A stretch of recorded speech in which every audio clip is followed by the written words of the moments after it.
And welcome in. Happy Sunday, everybody. Welcome to the Nick Club Wrestling Happy Hour. I am one half of your host and virtual bartender, Mr. Nick Teodoro. Joining me, as always, my tag team partner in life, my wife, Miss Nicole. Nicole, what are you having? Oh, you guys know me. Some Tito's, some orange, some cranberry juice. Mr. Nick, tell the people what you're drinking and our three things for the show. I'm drinking my J. Lure 7 Oaks Cabernet, as per usual, as you like to say. Well, Liv Morgan wins the Women's Royal Rumble match. AJ Styles' WWE career is over, and Roman Reigns wins the Men's Royal Rumble. But why?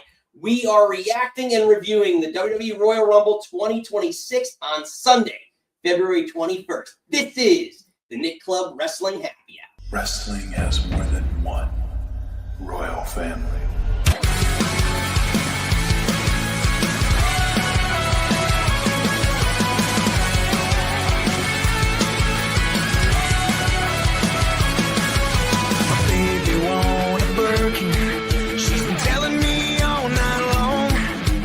Gasoline and groceries, the list goes on and on. This 9 to 5 ain't working. Why the hell do I work so hard?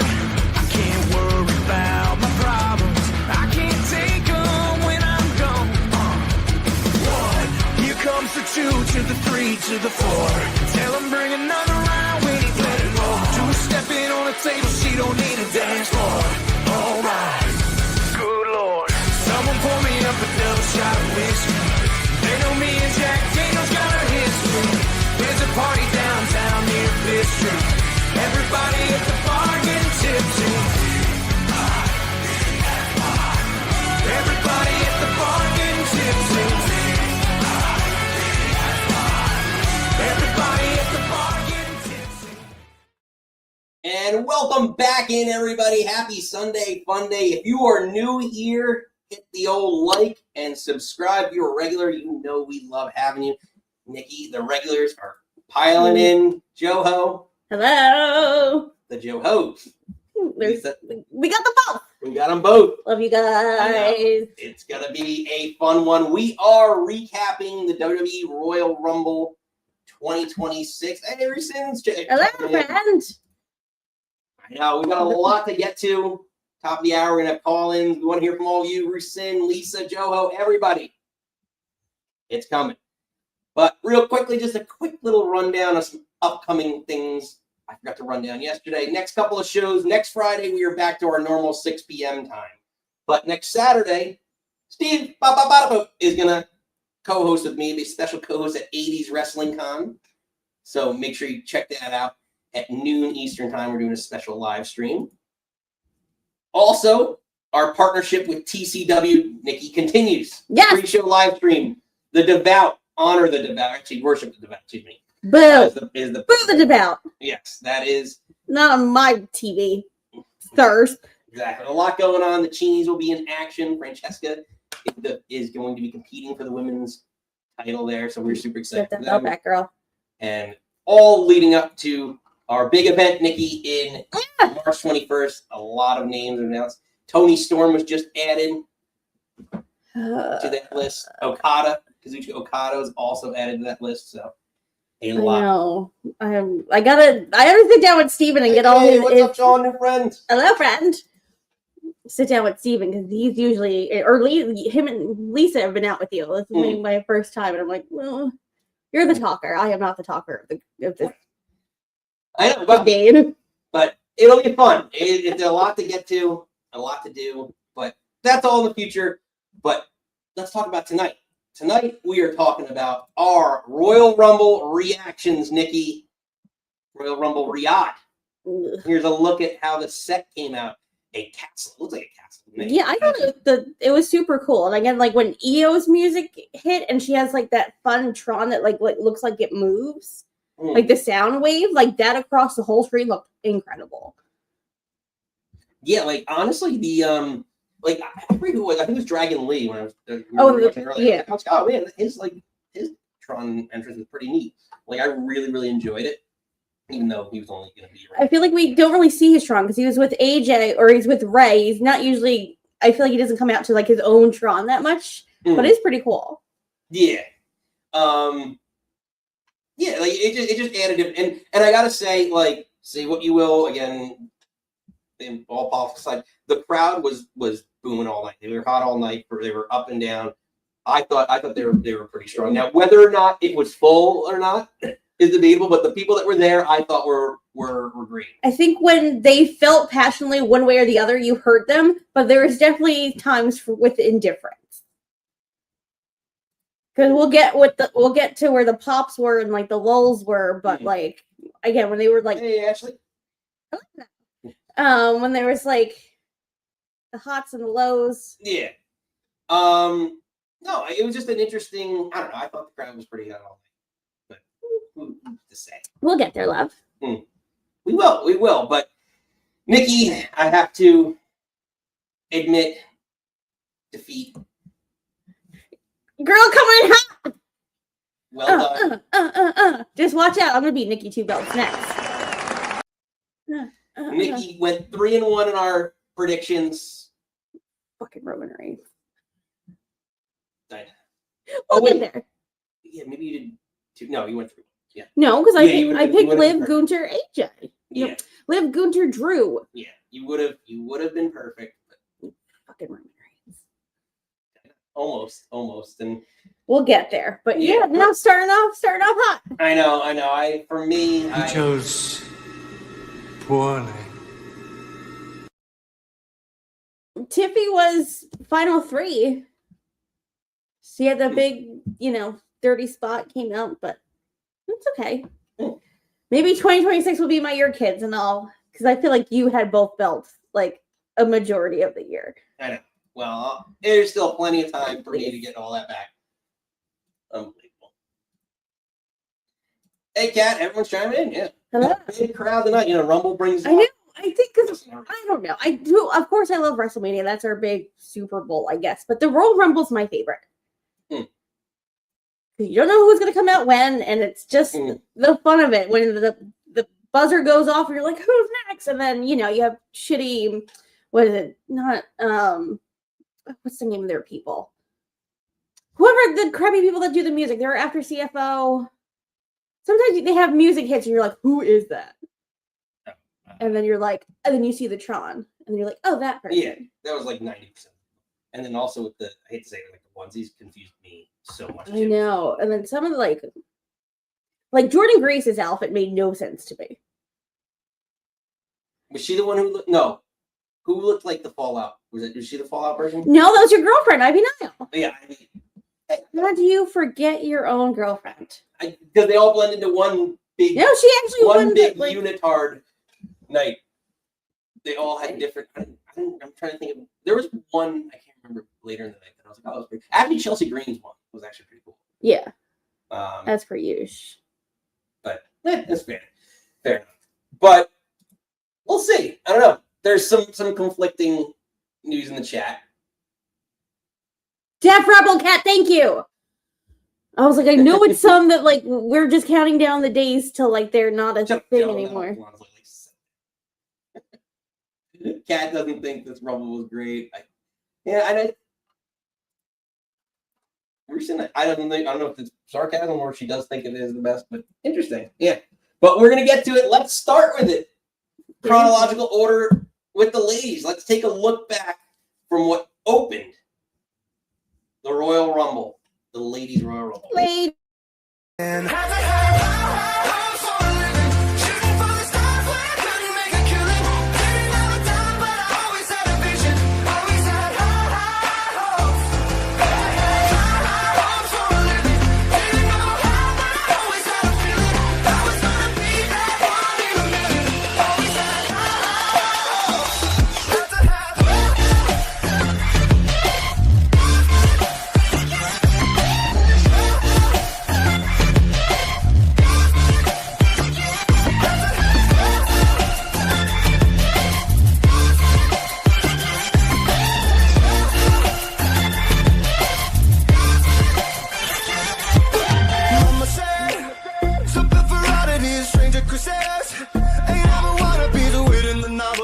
Don't ever change. We wanted everything.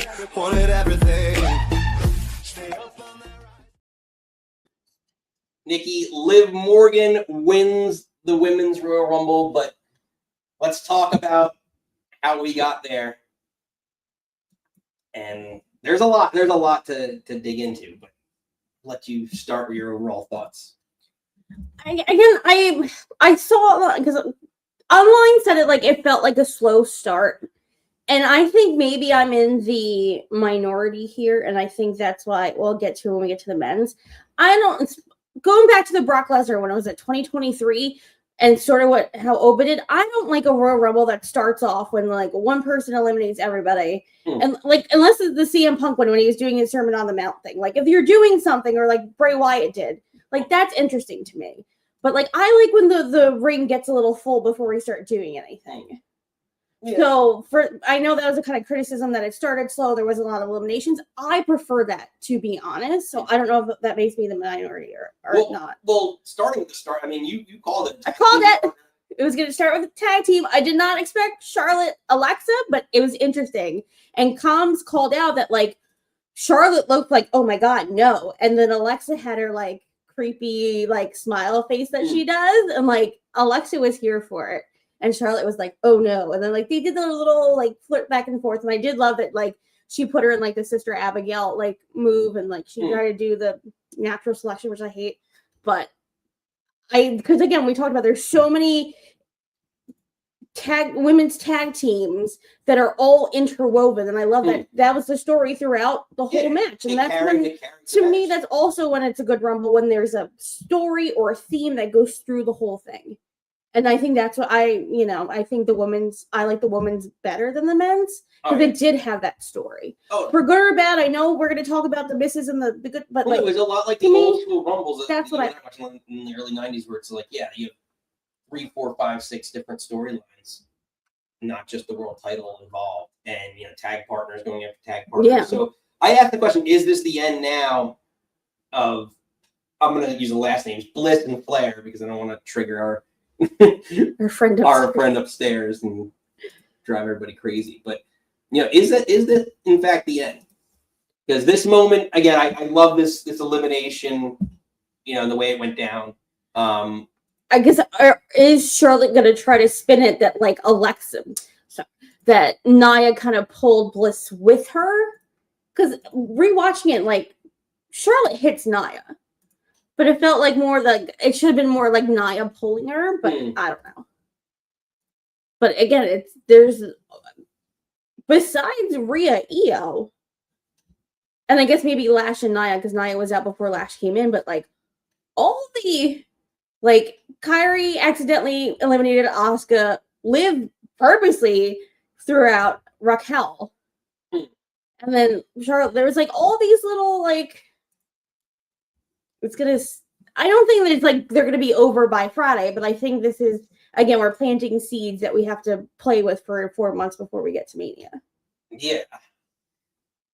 I mean, I think it makes a lot of sense. Like, but what's interesting though is, and we'll get to later, because you're kind of touching on all the different ones. Like, I know I'm really excited. I was excited because there's different, like, something comes in and something leaves, right? Like for the tag division. But we'll talk about that in a second, because I really thought, but it seems like some of these teams are going to be breaking up. It'll be hopefully a slowish burn if these are going to be Mania blow-offs. Then we got to play this out for 4 months. We have to get back to Triple H doing long-term storyness. That made a good point. She said it's the end. It should be the end of them because there's no real challenges for Jade on SmackDown. True. Yeah. If there's a draft, then yeah. I mean, they're not going to do a draft before Mania. Well, we'll talk about later. Well, the near winner of this Rumble match, who returns, but being a potential challenger for Jade. But again, yeah, it is a good point in terms of the depth, because they're building up Jordan Grace, which that is another person I kind of touch on. What did you think about Jordan Grace's performance? Again, I feel like she came in kind of hot, and then I pulled it up because then she got eliminated by, was it Lash threw her out? So the chat, by the way, Lash threw her doesn't think it's the end of Charlotte and Alexa. No, again, I think we'll get there. I just think it's not happening on Friday. I think eventually. I think these are all going to be little slow burns. I think Jordynne Grace looked better last year than she did this year. Again, I want to see how many eliminations she got. Because I think she just got 3. I was going to say the 2. She did Candace.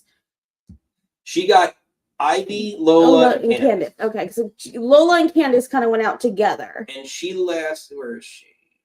She lasted for 14 minutes. Again, not bad. I wish. What? If I was good, I could do like an average time and see like what was the average. Oh, that's a lot of math. I know. For us to do right now. It's Excel spreadsheets. No, I think other people. I was more again. Jordynne Grace is very impressive. I think in this match, I think more people impressed me, and I think that's like again, hopefully having the new news come up. Like, I shout out to Kiana James coming in third. Her doing that Samoan drop on Nia, I was like, get it, girl. Lash looked like a beast. The names. So that's actually another. The names that she threw out of that match, like they're pushing that girl to the moon. So that is. Let's talk about that. The dominance of Lash Legend. Girl. So let's see. You want to read them off? Because there's a lot. Well, I'm going to get the total names now. 1, 2, the total number, let's see. 3, 4, 5. Yeah. Okay. You want to say or you want me to say? Yeah, so it looks more like, well, you can say it. No, because I have it out. It's Jordynne Grace, Nikki Bella, Brie Bella, Charlotte Flair, Io Scott. Yeah. Those are some pretty big names. All world champion. And she... Brie was a world champion. She was a Divas champion, and she was. Oh, yeah. Nikki had it longer, but Brie did have it. And obviously, Jordynne Grace was, the Knockouts Women's Champion. Obviously, Flair and Io are former champions, but those are some heavy names to have to your name. I think she looked incredible, and I loved that she came in after Nia got thrown out, and I think she does not need Nia. Nia needs her. I think you should have her just on her own. I don't know if you want to rehash the story with Tiffany and have Lash turn on Nia, but you can just say, like, girl, I did not need you. Yeah, I mean... She was in there for 38 minutes, threw out some high-profile names, looked like a beast. Oh, they're good. Yeah. And then the square up between her and Rhea, the square up between her and Raquel.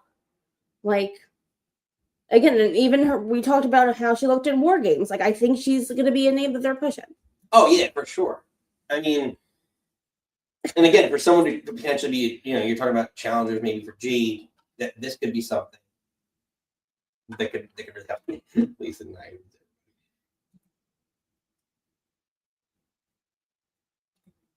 Cats in the crowd. Yes, they did. And it was for my Bellas. Brie came out and you thought the roof was blown off that building. Again, I think it's all obviously for her husband. They were all doing the yes chants when she came out. I just want to yell Brie mode. Well, but like when do you want to get to that and bounce backwards? I don't know what your structure is trying to be. I'm just talking. Yeah. Well, let's talk about it. The Bellas do unite, right? So, what are your thoughts on the Bellas uniting? Because to me, I love this. And yeah, the crowd, to your point, was going absolutely ape shit. Yeah, bananas for them. And like she starts doing the kicks. Ooh, whoops, wrong one. She starts doing the kicks, and it really just which also Bully Ray came out this week and said, Bryan Danielson. No, he said that today or last night when he was like, Brie's back and like Bryan's not far behind. Again, she was doing the yes kicks, which Michael Cole called the it kicks, and he's like, who she's doing that for, but wouldn't fucking say Daniel Bryan or Bryan Danielson or her husband at least. Yeah, Brie might have been loud. But again, them coming out and when they had scissored off Bayley and Lyra, that's such like their twin magic thing. Like, I don't know. I love them. I know they get a lot of hate, and I get the hate. But I love them. So to me, I love if Brie's back on term, like this tag division. This is what I was kind of hoping, and I guess earlier in the match, chronologically, Asuka gets eliminated. Kairi tries to save her, so it looks like that is going to be another situation's going to happen. Which I also called. And I do want to throw that up in a second. But Mhm. what are your thoughts? I think the women's tag division can now be elevated so much more. I was just like, with them in it, I'm a little sad that it looks like Kabuki Warrior is going to break up. Because that would add another more established team with the division. And with the Judgment Day always hovering around the tag titles, and Raquel, whoever Raquel partners with, always seems to win the tag titles. It would be nice. I don't know. I just feel like there's much more depth in the division. And I think I think you can use the word depth in both ways. Obviously, it's a deep women's roster, but also you kind of, in every match or every segment, you get the dynamics of, Rhea and Io, or like Charlotte and Alexa, and like you get these backstage vignettes or whatever I feel like you have a sense of why they're together and what their dynamic is. You don't necessarily get that with the men's tag teams. Like one of the things I was watching today, it's like we don't really know, like the division is together, but it's all sort of like scattered. Like give them backstage kind of like promos, like the Judgment Day, like that dynamic, all them in the clubhouse and they're playing, and like the chicken tendies, like the dynamic of that group. We need to have that with the division or any of the men's kind of like tag teams. It's like with the women's, like obviously there's a lot of women, but why they're together. Yeah. And then how their dynamics. They're less like just hot potato thrown together. Right. Yeah. No, it makes sense. It makes sense. So you're talking about the women's tag division, and beforehand, what did happen is, again, Kairi did fail to save. I know, and she would flip backward, and her leg was over here, and it's like, girl.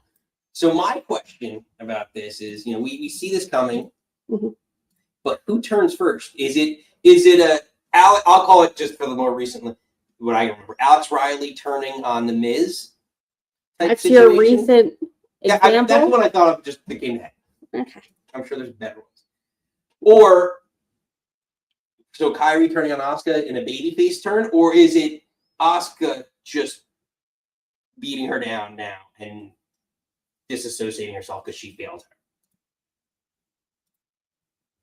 I wish they stayed with them more, because once I loved they pushed Kairi out, and then Kairi just like, she's so funny, she's so comedic when she just like kind of like face plants down, like, oh, I failed you, and just falls. But then like Asuka grabs kind of like the back of her hair neck scruff, and it looks like she's gonna like do something or pull her, but then like they cut to whoever was coming out. And I feel like that was a kind of a down. Sometimes I feel like they didn't stay on things when they should have, and like we'll get to that more in the men's kind of portion of it. But I was like, no, but what's happening? Like, I know someone's coming out, but I'm like, what happened? But I want to see what's going on over there. So I don't know if it was just like a ref was like, all right, we're done on you, keep going. And it seemed weird. Like some people went back up the ramp, and some people looked like they went out through comms. So I don't know if you were just like closer one way, or the camera was like. I feel like that was like what Eyebrows and Jessica Carter do, and they were just like, go this way, you that way, like air traffic control. Basically. Get out of here. You're in the camera line. But yeah, so ultimately, this is the moment that happens. She fails to hang on and save her. So that is my question: is who does? So who do you think? Do you think Asuka turns on her? I don't really. I think it's is it an Asuka beat down of Kairi, or Kairi? It's both. I think both is going to happen. I think she's going to beat the shit out of a Kairi, and then Kairi stands up to her. So Asuka first. I don't think it matters either way, to be honest. I'm sure. Yeah, I think it does. I don't think it does. I think it does. Who stands up first? I already know who stand up for herself. Yeah. Well, okay. But poll says they think Asuka turns first. So okay. I think in my weird brain of doing things, that is a heel turn versus a she can't turn heel. She's already healed. I know, but like more of her turn. You know what I mean? Like a heelish turn on her partner. It's less of a babyface turn, whereas Kairi would be more of a babyface turn if you. Okay. I feel like I'm making sense, but you're making me think I'm not making sense.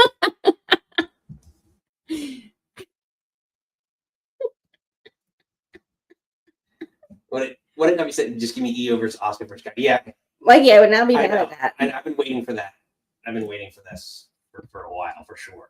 But yeah, so that was again one of the moments that you're talking about. Tag teams kind of Mhm. breaking up and maybe reforming, reuniting with the Bellas. Ultimately leading to, and I said this and it was my prediction. It was so close because I was one off, and you would have never heard the end of it if I made that prediction. But Tiffany Stratton returns. Looking good. She looked so good here. What are your thoughts on Tiffany Stratton's return? No, again, she looked great. I'm just curious to see where she goes after this. I would love her back with the belt. I don't want to see her and Jade again. Honestly, I don't think I want to see Jade and anybody. To be honest. But no, she looked great. And I'm glad to, because I know like she was injured but not injured, but they wanted to keep her off TV to give her like a refresh. But I think SmackDown needs her. But I don't want to see her run it back with Jade. I still think that's going to happen because she hasn't had a rematch. She was beaten at half strength, whatever you want to call it.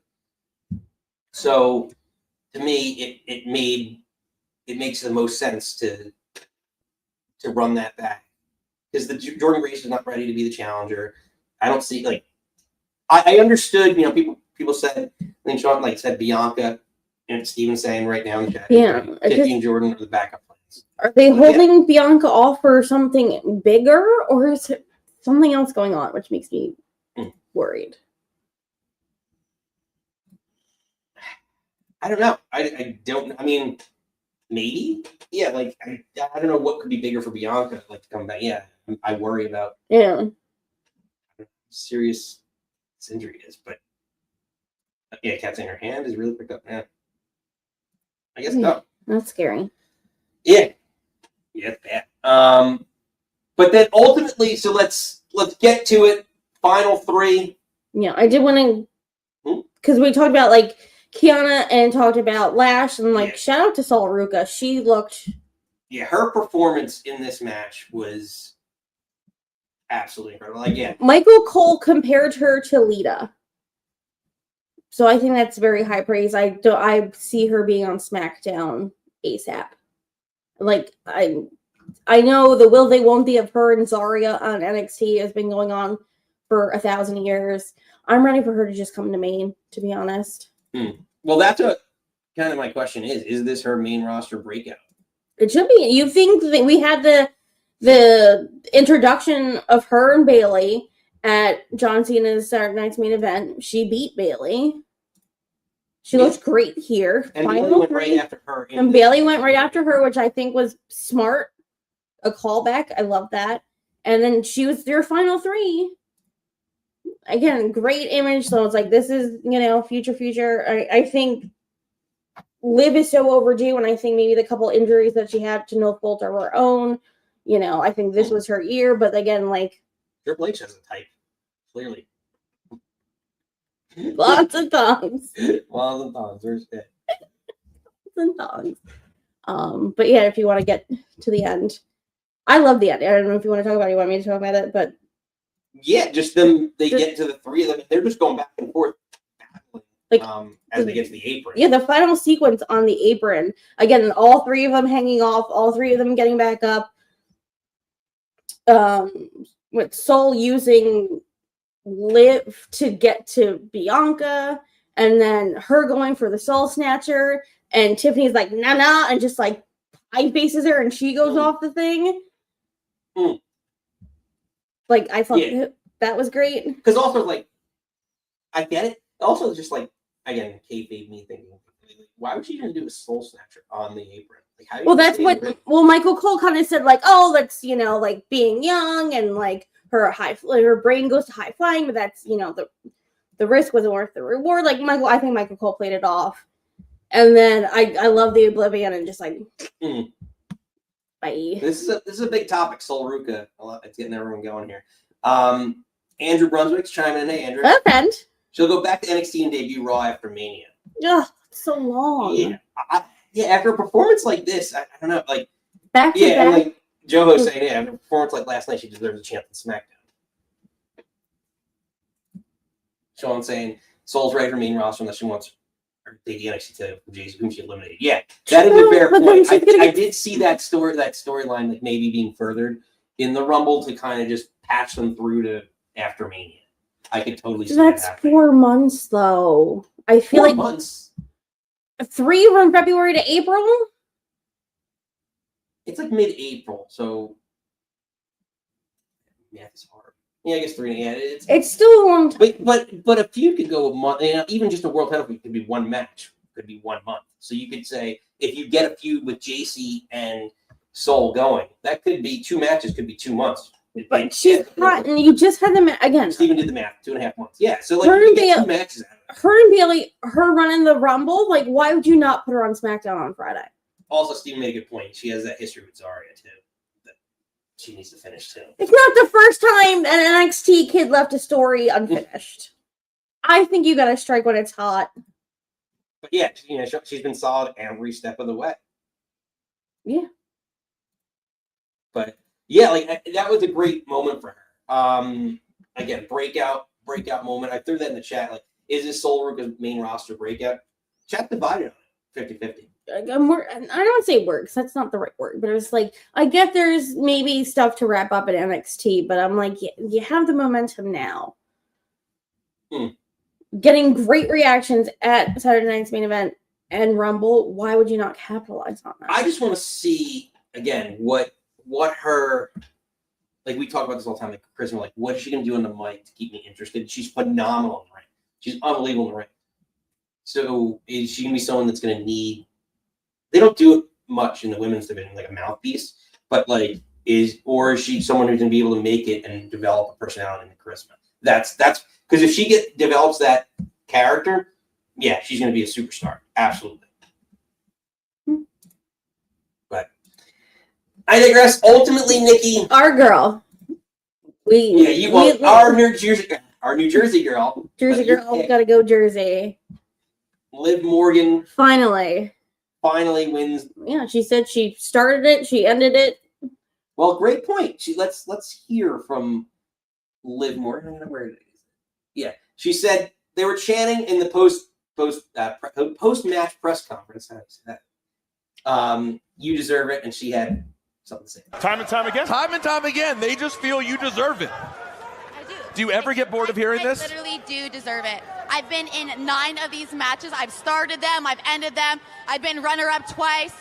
Tonight was finally my night, and it's so much better than I thought. Love her. Man, she plays that character. Like, I just love like her so that much. Brat character, just so like I hate it. And she's improved so much in the ring. Yeah. So like to me, yeah, like I'll take the L. I was runner up with my Tiffany Stratton pick, but I'll take the L on that all day long because Liv Morgan has had it. And it's crazy because I said this last night when we were watching it. I was like, Liv Morgan is going to end up having, like, you could argue she had the best 2025 of any female, and she might Even with being injured. Yeah, even with being injured. And then in 2026, have the best 2026. She could have a 2-year stretch that's unbelievable. I know. I'm ready for her to get that belt back. I'm excited for it. Finally right. I know. But I don't know if it was on comms or the post show that someone said like she was finally the bride. Kathleen, hates her because she's doing a good job of the heel. I think that's a compliment from Kat. We'll take it. We'll take it. Steven said you better be careful showing ankle. Stop it. Stop that. It's a tough one. Yeah. Like Stephanie versus Raquel straight up. We talked about this. Stephanie. Nope. Vicaire versus Liv Morgan straight up, or like is there going to be all 4 Judgment Day members involved? No. What would you want to say? You know. No. I like what Steven said. Wouldn't it be insane if Raquel wanted to be Raquel and Liv at Mania? Again, Liv eliminated. I feel bad for Vicaire. Kairi got such a crazy push. And she's great. I'm sorry. We didn't get to really talk about this because we didn't do our normal podcast.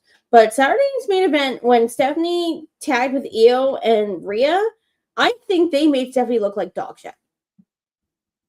They came out to Rhea's theme to the ramp. Rhea was dead center. She was over here. Like, your champion's not even in frame. Like, I don't think it was a great look. I could be a minority in that, but I think they did Steph dirty on Saturday. Yeah, she didn't look as strong as yeah, for sure. But I don't know. It would be an interesting thing to say. Do you want the like a fatal 4-way with adding Roxanne and Raquel, or would you rather a straight up Vicaire versus Morgan match? No, I'd rather Liv go solo. I don't. Such a good.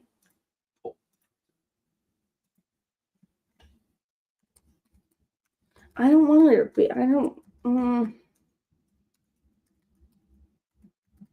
don't know.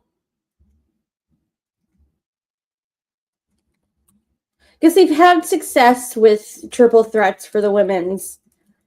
Got all the major pay-per-views, but I don't know. I would want Liv to do it like on her own. But I think that would be like, again, we've been talking about the breakup of the Judgment Day for 1,000 years. We'll just say singles. What are you doing? I'm trying to fill air because you're typing. I know, can't do it. Throw their post in there. But yeah, it's an interesting poll to kind of throw out there. Vicaire versus Morgan, fatal 4-way. Would you rather see Roxanne get a moment on PLE and Raquel, for that matter, who's been... Roxanne has time. She doesn't need to be in that match. She's what, 20-something? Yeah, but... She's got time. She doesn't... She's been part of this storyline. I don't know if they're going to try... It might be a rush storyline, the Judgment Day, but like they've been there. Again, because the whole Dom thing needs to play itself out. And he should be coming back soon. Yeah. They also, there was a video on, I almost said BMS.com. on WWE.com that like Liv called Dom after she won. And it's her, Raquel, and Roxanne FaceTiming with Dom. And then Liv was just telling her, like, I miss you. Interesting. So chat's divided on that too. 50-50. Singles or a 4-way. Not sure. That'll be interesting. But Nikki, let's put a bow on the women's rumble here. You want to chat more about it? Top of the hour. Call-ins are coming. I'm going to swap up the mid-card in chronological order. It was the Gunther match. We're going to go to that third in this because I'm sure there's a lot we can discuss. But let's talk about Sammy Drew.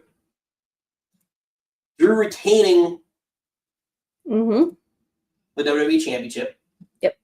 What are your thoughts on Drew? I obviously love it because that was my prediction. I think he needed to win this. I think, again, Sammy doesn't look bad in this defeat. I think Drew very much needed this win. Needed to, because I believe, I know Stephen and Mikey will correct me, his first title defense, right? Because everything on SmackDown has just been, I feel like, more talkie-talkies. So I feel like... Yeah, this is his first title. Yeah, so I feel like he needed this win. Sammy doesn't look bad in a defeat. I think they're saving Sammy till next year. I think he'll have his big mania moment back here next year. What I'm curious about is now, again, I don't think Bully Ray is making a comment that none of us else would make. But with Bryan Danielson potentially coming back, I could see a world where you build up Sammy and then have Sammy and Daniel Bryan, like have a match. Because Sammy, a couple years ago when he was in the Bloodline, had like an arc, like similar, not the same level of what the Yes Movement was. He had a huge, maybe it was because of Montreal and like all that heel turn moment, like for Roman where or his face turn where he left the Bloodline, like all that stuff. But he had such an arc that you could have said that he could have maybe won it that year over Cody. So I could see something like that. But overall, yeah, like I see why he did. I thought, Sean, I gotta give you credit that you talked me into this. I thought Sammy winning would have given him a little bit of a high because I couldn't see so many heels winning. And after what had happened the match prior, which we'll discuss next with AJ and Gunther, like you got to give somebody a high somewhere, right? And like I thought maybe a high was going to come somewhere, and it just didn't come. Yeah, I think it was a great match. I love like Drew throwing everything at him, like doing the 3 future shocks, and then like Sammy barely getting his shoulder up, and then he hit him with the Claymore, but he was so close to the rope that he put his foot up. Like it was a fun match, and then he finally they built him up like yeah. So like Sammy will always be fine. Drew needed this win. Yeah, it is. Yes, thank you. I knew you guys would correct me if I was wrong. Thank you, Mikey. I think that's Mikey's fault. Yeah, no, but it did exactly. That's what killed me. Is it did have no build up. That's why I thought maybe they would kind of pop potato it a little bit. No, Drew. I said it yesterday. I'm saying again. Drew needs to walk in as champion. Have that triple threat. We'll get to there, but like that's likable deep right. I know. I don't know how. I'm in the middle of what John said and what you said. I don't think Sammy's. I probably Brian's more likable than Sammy, but I don't say Sammy's not likable. But don't compare the two of them. I don't love that at all. Leave my deep right out of this. But Kat saying that they should not try and recreate the S movement. Agreed. Don't stop. I'm just saying it's like that, not like recreate it and call. No, but we already had that. We already had that moment when he beat Gunter. He already had his mania moment. Again, to me, Sami Zayn, as much as you like him, I do love a haluva kick. But to me, again, I think he's a Jake or a Razor. I don't think he needs the belt. You don't need to be world champion for everyone to love you. Like, that sounds harsh, but like I don't care. But I'd rather see so many other people with the belt than Sami. But he did. I mean, he took a beating in this. Like he did. And then he took 2 Claymores, and I think the extra Claymore at the end was so smart. Yeah, like it just made him look stronger. Yeah. He just wasn't oozy enough. But yeah, no, I good match, fun match. Again, the crowd is hot for Sami, but it's just like if you were somewhere else, I think Drew would have got the louder. I think more people are more fans of Drew than Sami. I think we all love Sami, but I think Drew's a little. But he also has more of a history too. He's been in WWE. He has more of a WWE history than Sami. At this point, I would say that's false. If Ciampa's was with WWE for like 10 years, Sami and KO are about the same time. That's a good question. If AJ's with us for 10 years, was 2014, 2015 when Sami won the thing and then KO came out and powerbombed him on the apron? Like, I know, again, Right, Wikipedia. There's a frame photo of Steen and El Generico. 2013. Yeah. Okay. So I know Drew was there with Vince McMahon, and then he left. He was there in 2013? Yes. We're fucking old, sweetheart. Hold on. I'm like spitting all over the place because I'm like, settle down. Say it, don't spray it. I got the news. I want the news, not the weather. Yeah, because at this point, Sammy's consecutive. Like Drew was here for a hot minute, was with 3MB, which he hated, left him beaten. 3MB was great. Ask Lisa. Lisa loved 3MB. Came back. Hold on. 07 to 014. 014? 014. 2014. Man, sorry. Just ask up. Sorry. Anywho, I feel like we're spending too much time on this. All right. Let's get to arguably the biggest moment of the night, because Nikki Gunther has retired AJ Styles, and for AJ Styles, he's going home.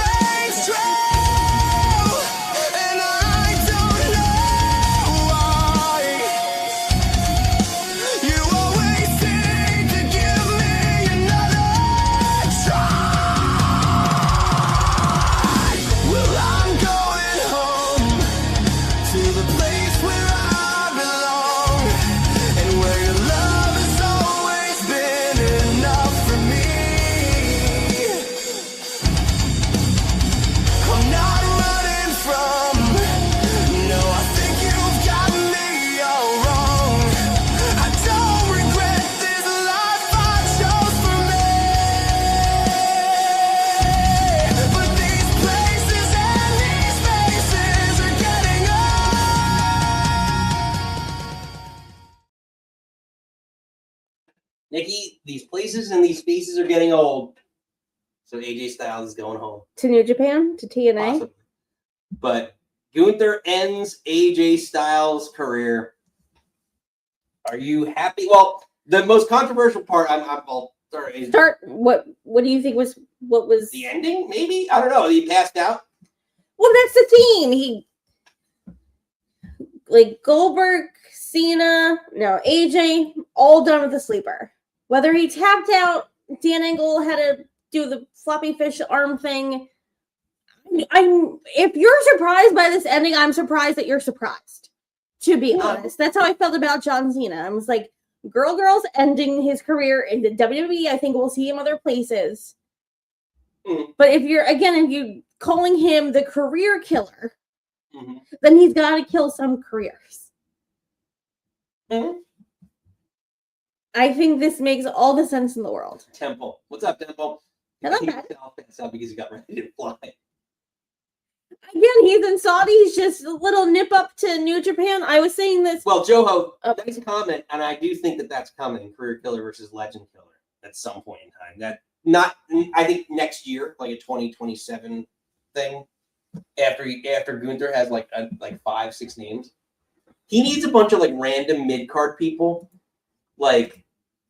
to just in the mid, not every month, but every 2 months, just someone randomly shows up and there's a good name to just throw out, the equivalent of a Kofi Kingston type. It's just was around WWE mid card, maybe a multiple time Intercontinental champion or mid card champion, US champion, maybe won 1 or 2 belts, and he just keeps feeding on some of these guys. I hate to use R-Truth as an example, but R-Truth kind of would be that type. But yeah, I don't know. So I guess there's a couple things. Well, do you want to do a post-mortem on AJ Styles' WWE career? We sort of did that yesterday. It was what was your favorite AJ moment? Again, pun intended, phenomenal career. He did, he had all the belts, did all the things. You can't, as much you maybe wanted to do more. I said I wanted more with him and Anderson and Gallows, maybe more back and forth with Finn, but I'm there's nothing that you can be mad about. So I get let's end. If you wanted to wrap it up at Rumble, wrap it up at Rumble. I think he makes Gunther look great. Again, I'm maybe old school. Go out on your fucking back, pay it forward, have Gunther go on this run, and then you can go have fun in TNA and New Japan, and then go home to Wendy.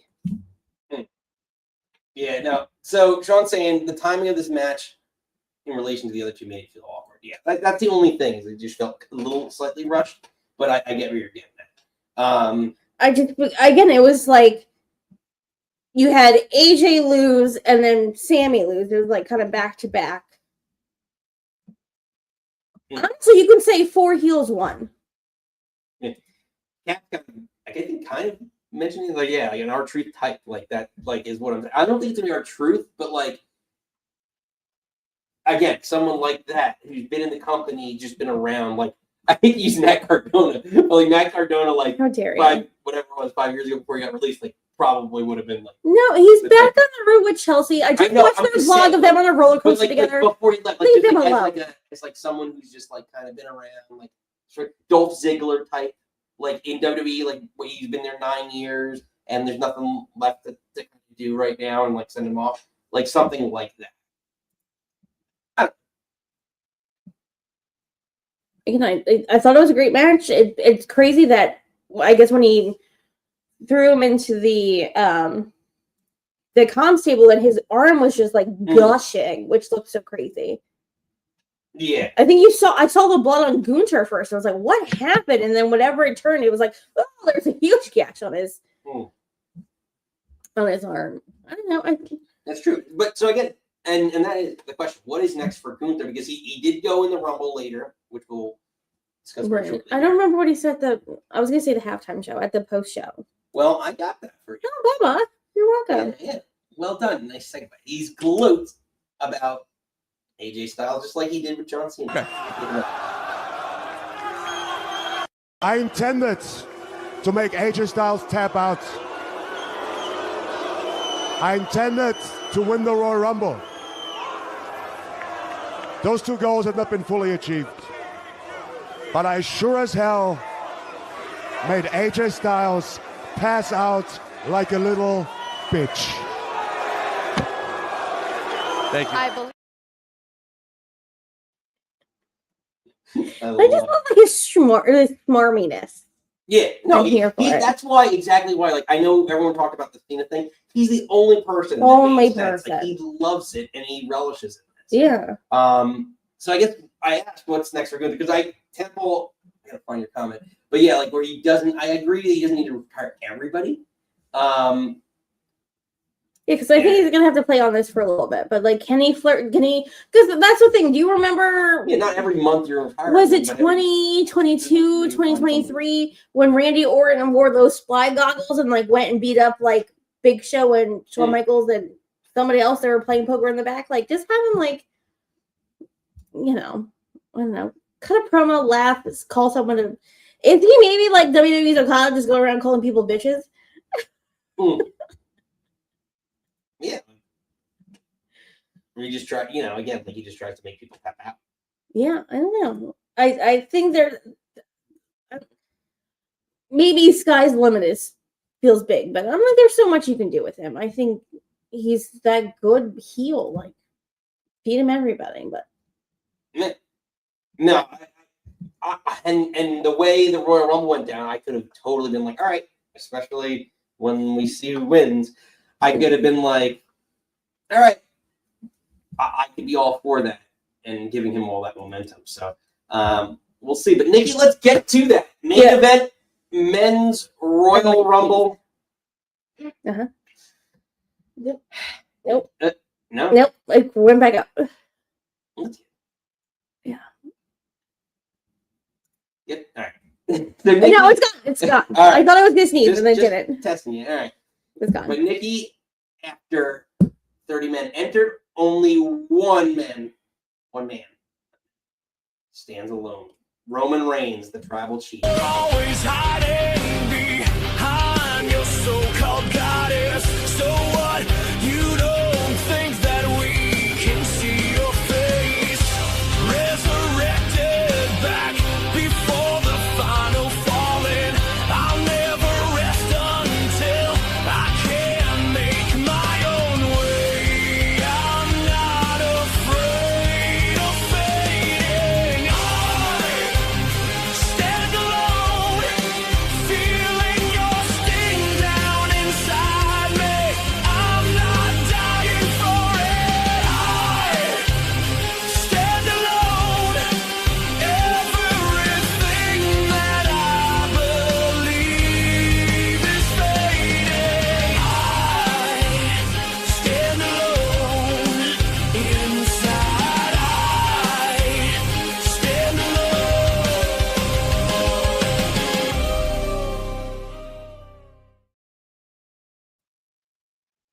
I know. I knew that this one would hit home for a couple regulars. But Lisa, sorry, Lisa. Lisa was the last person to comment. Nikki. Oh God. Oh, God. Lisa John Rod. Roman Reigns wins the men's Royal Rumble, but there is a lot of impact.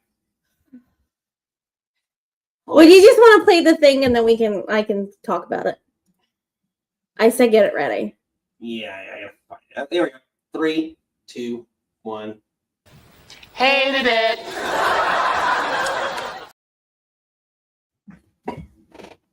Ugh, I hate this so much, but we'll get there. Yeah. Well, so No. Go ahead. I mean, do you want to go chronological order? We can go chronological order, but I'm saying to set this up, because again, we watch it live with everybody, and then I always rewatch it the next day. And of course, because it's early for us on the East Coast, our 4 children eat at 5 o'clock. And of course, the men's Royal Rumble starts at 5 o'clock, and then the dog goes running upstairs, and then I hear everyone downstairs screaming. And I'm like screaming back, like, what's happening? Let me talk to you. So I missed the the craziness of the beginning. So it opens with a bang because Bracket Buster, a masked man appears, Nikki. I know. Ooh. Another masked man. You, sir, are a fornicator. What? I don't know. I just thought that was a good drop. Just a ridiculous Jim Cornette drop. But so a masked man attacks Braun Breaker. Mm-hmm. So for the last however many months, the masked mystery attacker has benefited. The Vision has benefited from this masked man. Yeah. So Now they the don't. question is, who attacked Braun Breaker and ultimately leads to his demise? And the first elimination as number 2 is he's eliminated by Obafemi, who came out as number 1. And we'll talk about Obafemi shortly. But who was the attacker who attacked Braun Breaker? I don't know. There's so many, like, you just scroll through social media. It was such a close up on the mask faces. Sorry, I didn't read the comment fully, but I thought. Andrew, I agree. Touche. People are saying Logan. People are saying it's Jake Paul. People are saying Austin Theory. I thought maybe Finn for a hot second, and then Lisa and I talked about, like, he doesn't have the tattoo on his hand. So, I don't know. My gut says Theory. I mean, Everyone's saying almost. You almost got it. But yeah, like. But if you looked in the mask thing, if you zoom in, the guy has blue eyes. Seth Rollins does not have blue eyes. I know Seth Rollins. That is not Nikki Seth Rollins. is on the scene. She's attacked. I mean, But yes, who like, is this masked man? I know this is storyline, and I think this is a way to get to Braun and Seth at Mania. But, like, we were all like, because honestly, we went back and forth of like, oh, Braun should probably win this. This maybe would be a breakout sort of moment, even though I know he was in the Rumble last year. Me up. I stuck with my guns, and Logan Paul jinxed us all. Ooh, that's a nice ride. And then all of a sudden, like, then the poor Pickle doesn't even get in the match. Gets curb stomped, thrown in. Oba immediately throws him out, and then he just kind of looks at Paul Heyman like, "What the fuck just happened?" Yeah, he's gonna rock. Rusev. But then I just kind of feel that I feel bad that, you know, like, we all thought this was going to be such a big moment and deal and night for Braun, and he went 30 seconds. Not even. Imagine traveling all the way to Saudi. All the way over there. That's what you get. Well, I guess maybe when they're traveling as much as they do, just kind of chill out. It's not bad. But yeah, 10 seconds. Braun was in the ring for 10 seconds.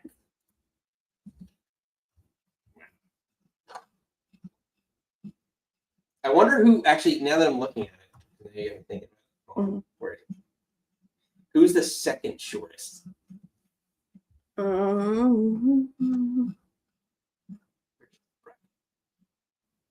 think it was Chad Gable. No, 20. Maybe, yeah. Oh, it was a minute 21, 2:45. Oh, 3 Dragon Lee, who was in there for 3. No, probably Phoenix. Phoenix was 28 seconds. Oh yeah. Poor fucking Phoenix. Jesus. So, where to start? So you knew that was going to be a big deal. He entered at number 1. What were your thoughts on Obafemi's performance? I get what was he overrated? Come on. No, I know everyone's. I'm gonna, you might say I'm gonna get that Oba. I can't. I get it. I feel like people are higher on him than I am. Again, what, 5 eliminations? Yeah, Braun, Rusev, Solo, Wright, Cardona.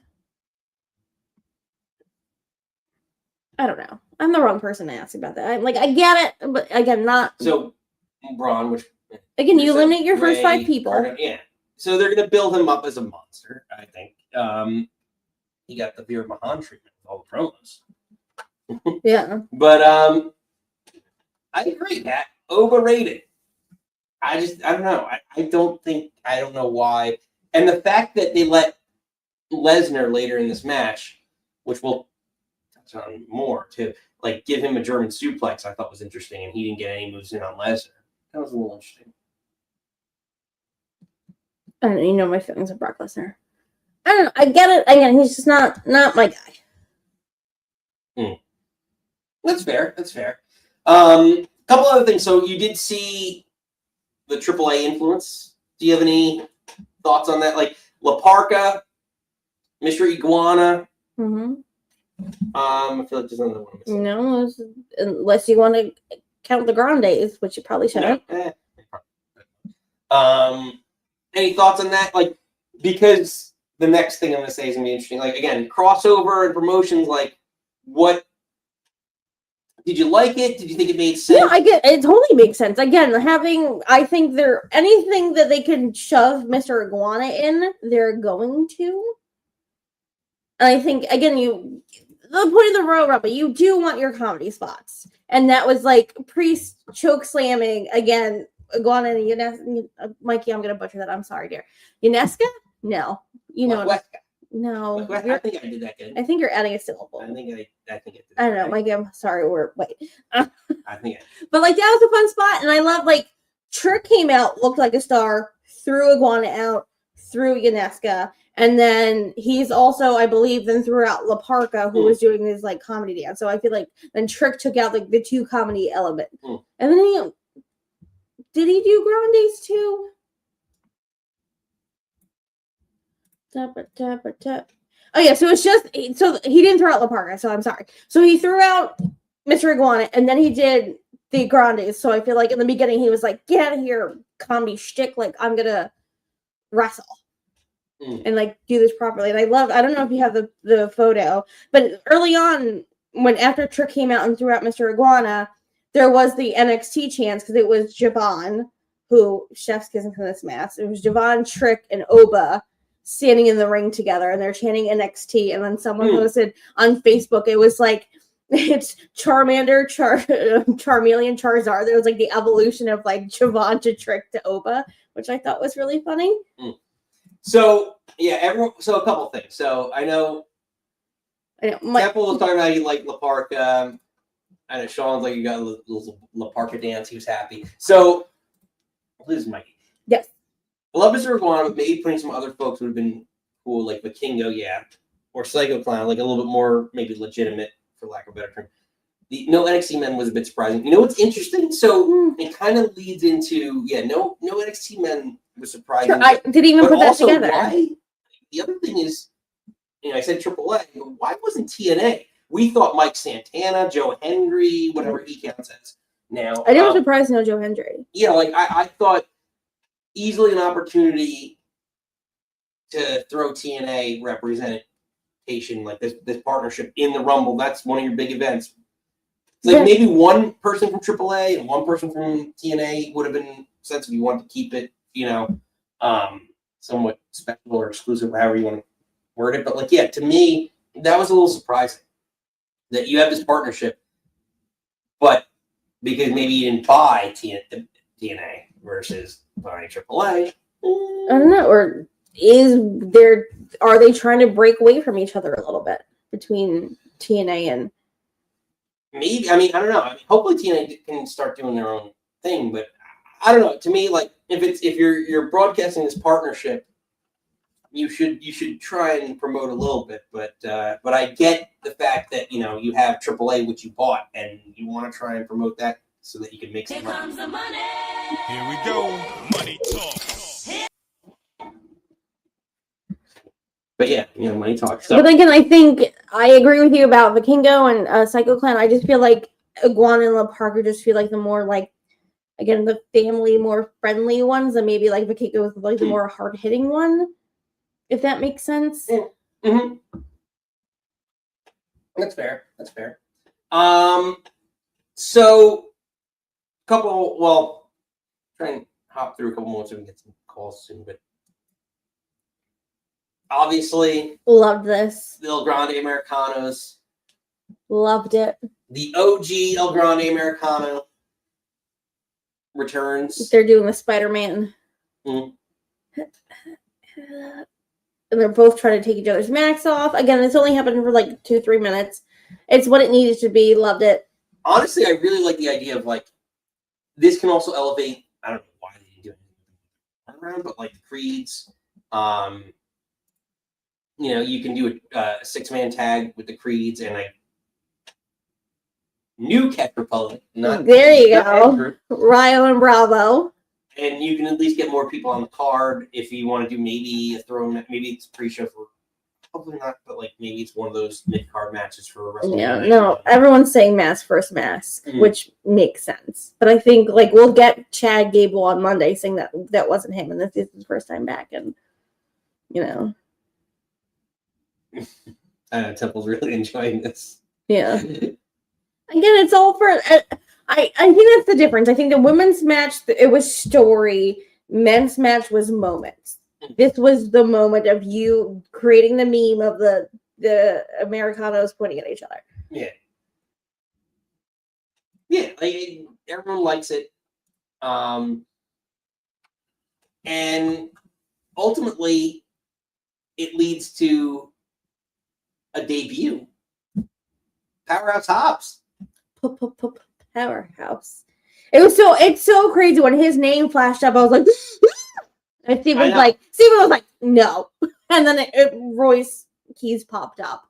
Again, I think he looked great. I think like he looked like he belonged. I love when like Cody dropped down to do the smack. He grabbed it. He eliminated Priest. I was like, put him straight on SmackDown, have him feud with Priest. Priest put him over. I'm so excited for him. So excited for him. I know people crap on his name, but like it's his mother. It's his son's name and his mother's maiden name. So I'm like, I know it's not. It wouldn't be a name I picked for him, but if it's something that's like close to like his family, then I'm like, again, everyone shit on Kevin Steen becoming Kevin Owens, but that also was his son's name and his tribute to Owen Hart because that's why he named his son Owen. So I'm like, also everyone freaked the fuck out when Walter went to Gunther, and I think at this point, like it's Gunther's Gunther. Yeah. Or like Ricky Starks, Ricky Saints, it's all. But yeah, like to me, the sky's the limit because if there's one company that knows how to book big men, it's WWE. And I told Nikki this, like the way who was he sized up against? Bronson Reed. Bronson Reed. Because then you're like, oh. Like he's this. I was like, shit! Like he's as big as Bronson Reed, or bigger than Bronson Reed, and more cut than Bronson Reed, and like that's the type of star. Like, I hate to use the name, like Bobby Lashley, like that type of like star. Like he could be a mega star in WWE, and like the way he looked, he didn't botch. The only thing you could argue, in my opinion, presentation wise, like maybe like going over the top rope when he got eliminated, it was a little telegraphed, but everything else. To me, with Hobbs, was well done and well presented. So I'm super excited to see what's next for him. The question is, does he go to the main roster or he should go to? Is he going to NXT? I'm worried he's going to go to NXT, but I think SmackDown needs him more. Again, him throwing over Damian Priest. I hope that because Priest needs something to do on SmackDown. Put it. Yeah, I mean, Royce up there. Cred. Maybe because like theoretically Sol Ruca, right, pinned Bailey, so a main roster person, so that kind of I know I wouldn't want to. Yeah, you debut him at Rumble, you should put him on main, sort of like AJ, different levels, but like he should be on main. Yeah, no, I think so too. I think he's got a lot of ability, like potential, and like why waste time? Because you're still going to have to reset him on the main roster, regardless of you could give him the world title in week 1. It doesn't matter. Yeah, him. Like I thought that showdown, they took him out of the match before Lesnar got in, and I thought that was very. And if Brock actually is going to be like retiring in summer, to me that was kind of a missed opportunity to not put them together. even if it's just like a little couple, like a punch or like a face-to-face showdown that never amounts to anything, why not? No, I think they're going to do Brock Oba first. Ooh, interesting. Pair him with the Street Profits. Oh God, so it'll never be on TV? That's very funny. I But guess no, you don't have to, they were doing... Let Bianca just be the manager. The robot. The muscle for Trick? I don't know why Trick would be... Trick is big. Trick was over, too. He's another one who's super over. That's interesting. At main roster, adding protection from Heyman. No. Hmm. Steven, I can't with you. The next degree of copes. I agree. Yeah, Trick needs no help on that end. So Nikki, the final two end up being Gunther and end up winning Roman Reigns. But there are some other storylines. Drew McIntyre ends up getting involved. Ooh. LA Knight. We do see Brock Lesnar get eliminated during the Yeet movement. Yeah. Oh God. Fuck Jey Uso forever. The production was weird. I'm over it. It's been a year. I'm done. I was in it in the beginning. Now I'm just like, stop. It takes forever to get out into the ring. Runs it back. Then Roman Reigns takes 4,000 years to get into the ring, and he's like, let's play it back. And then he like undercuts him like he does those Undertaker uppercuts. And then 5 minutes later, they do the 1D together. I was like, make up your minds. I know. Oh. And there was nothing in between them doing the 1D, which like I would have smacked you back way before that, and then we would have made it. But yeah, so Lesnar gets eliminated by, I thought it was just LA Knight, and then come to find out later it was LA Knight and Cody. Do just a clothesline, a double clothesline. And also there's all those storylines which we could dive into. Like Heyman came out with just Brock Lesnar, where Lesnar suplexed Logan Paul. Where is all that going? Like, could there be a Lesnar Braun Breaker match? Is there Lesnar Oba Femi, which they teased a lot in that match with a lot of the showdowns? So there's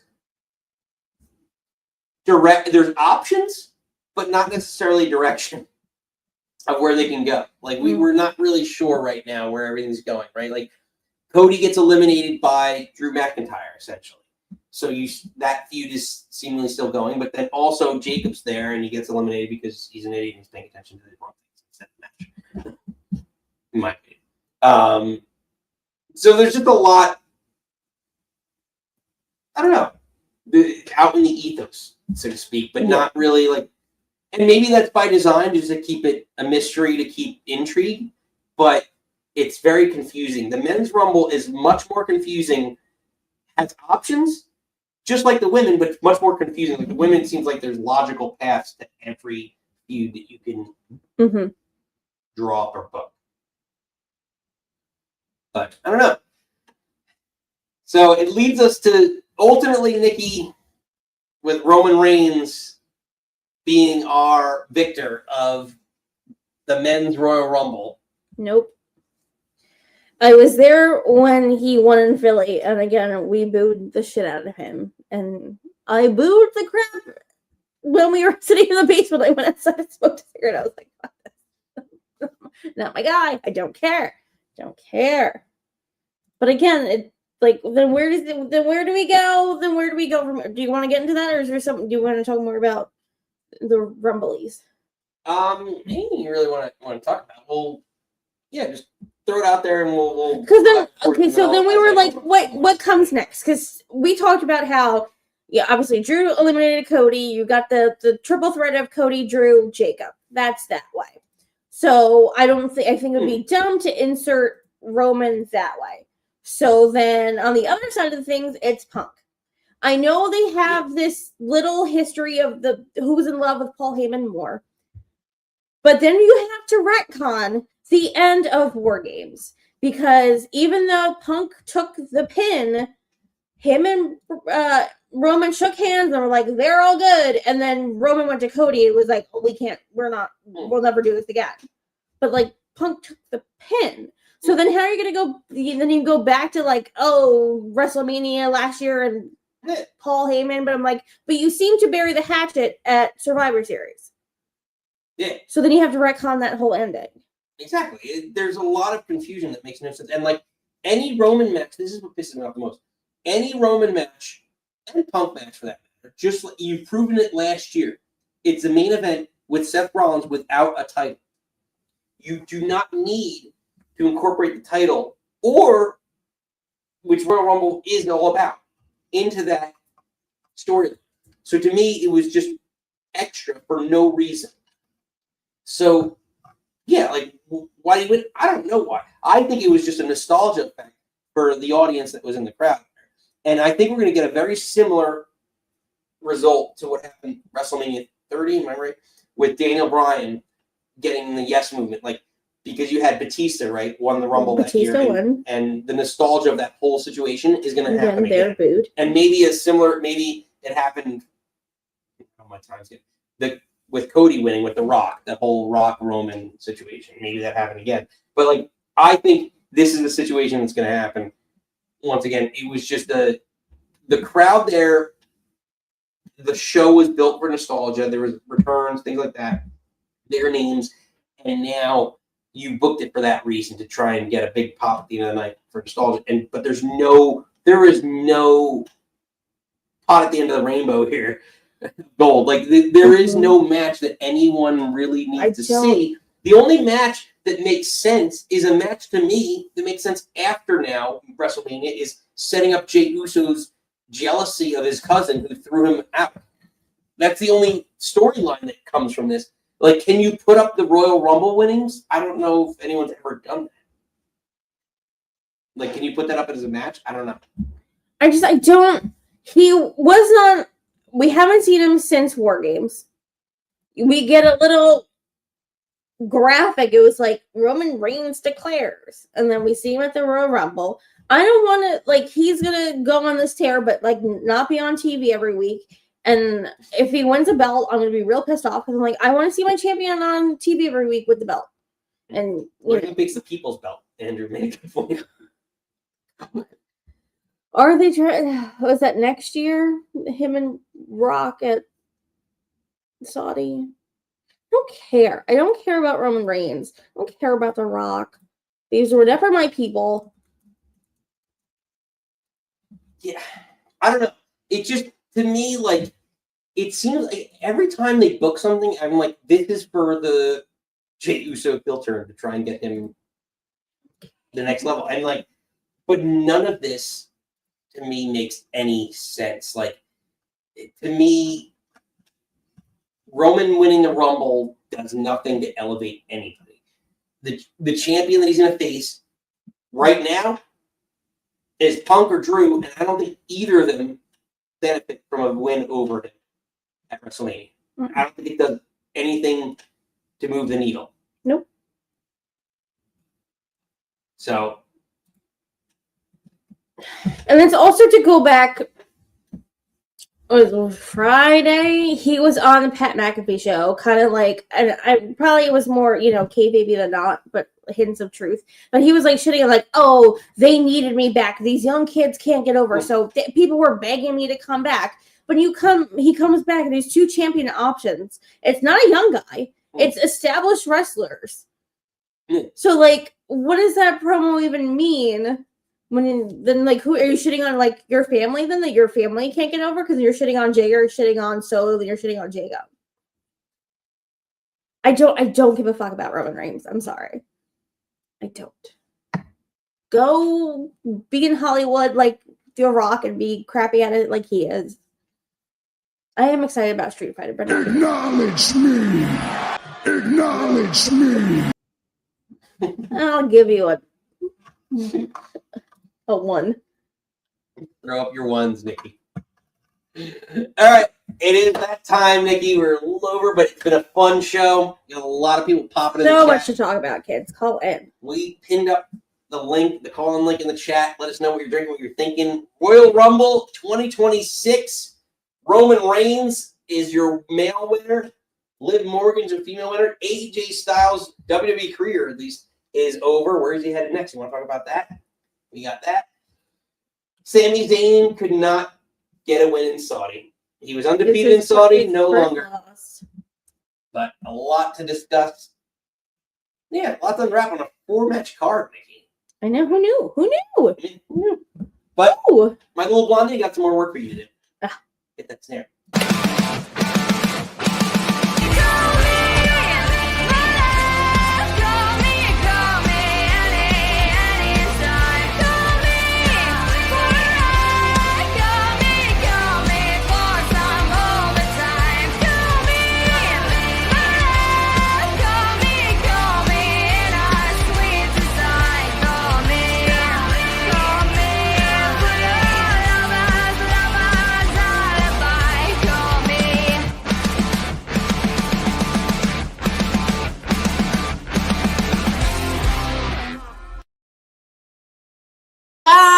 Bing bong. All right, let's get ready. We got a new regular coming in, Nikki. Yes. Coming in hot. New friend. He debuted. You know, a lot of debuts happened. A lot of debuts this weekend. So, yeah, a lot of debuts. He debuted on Friday on this show. Saturday.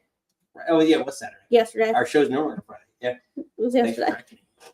I knew you wouldn't let that get past. I love it. Let's bring him in.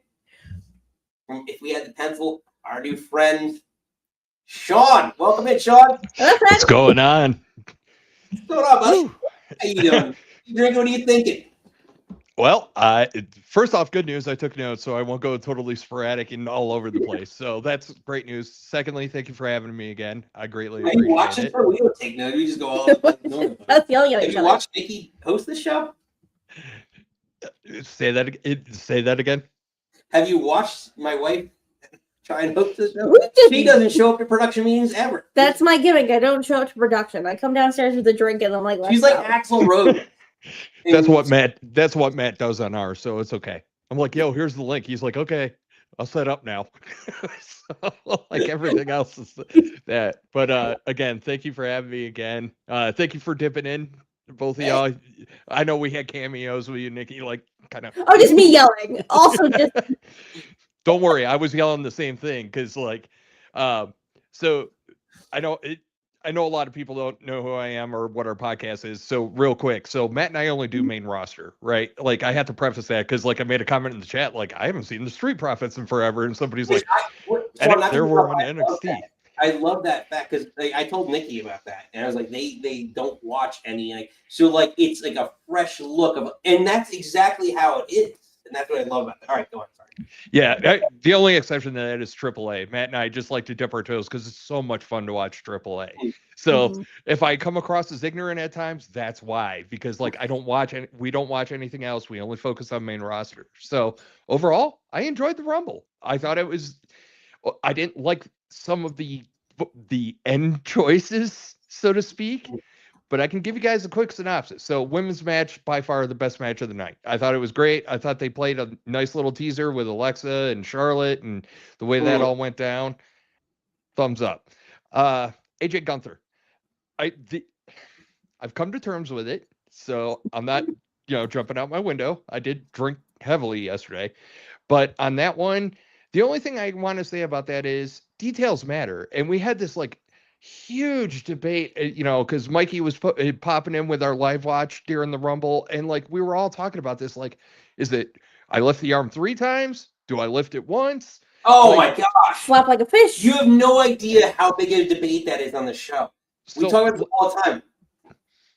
Yeah, and it stuck in my craw because I'm like, this is for the man's career.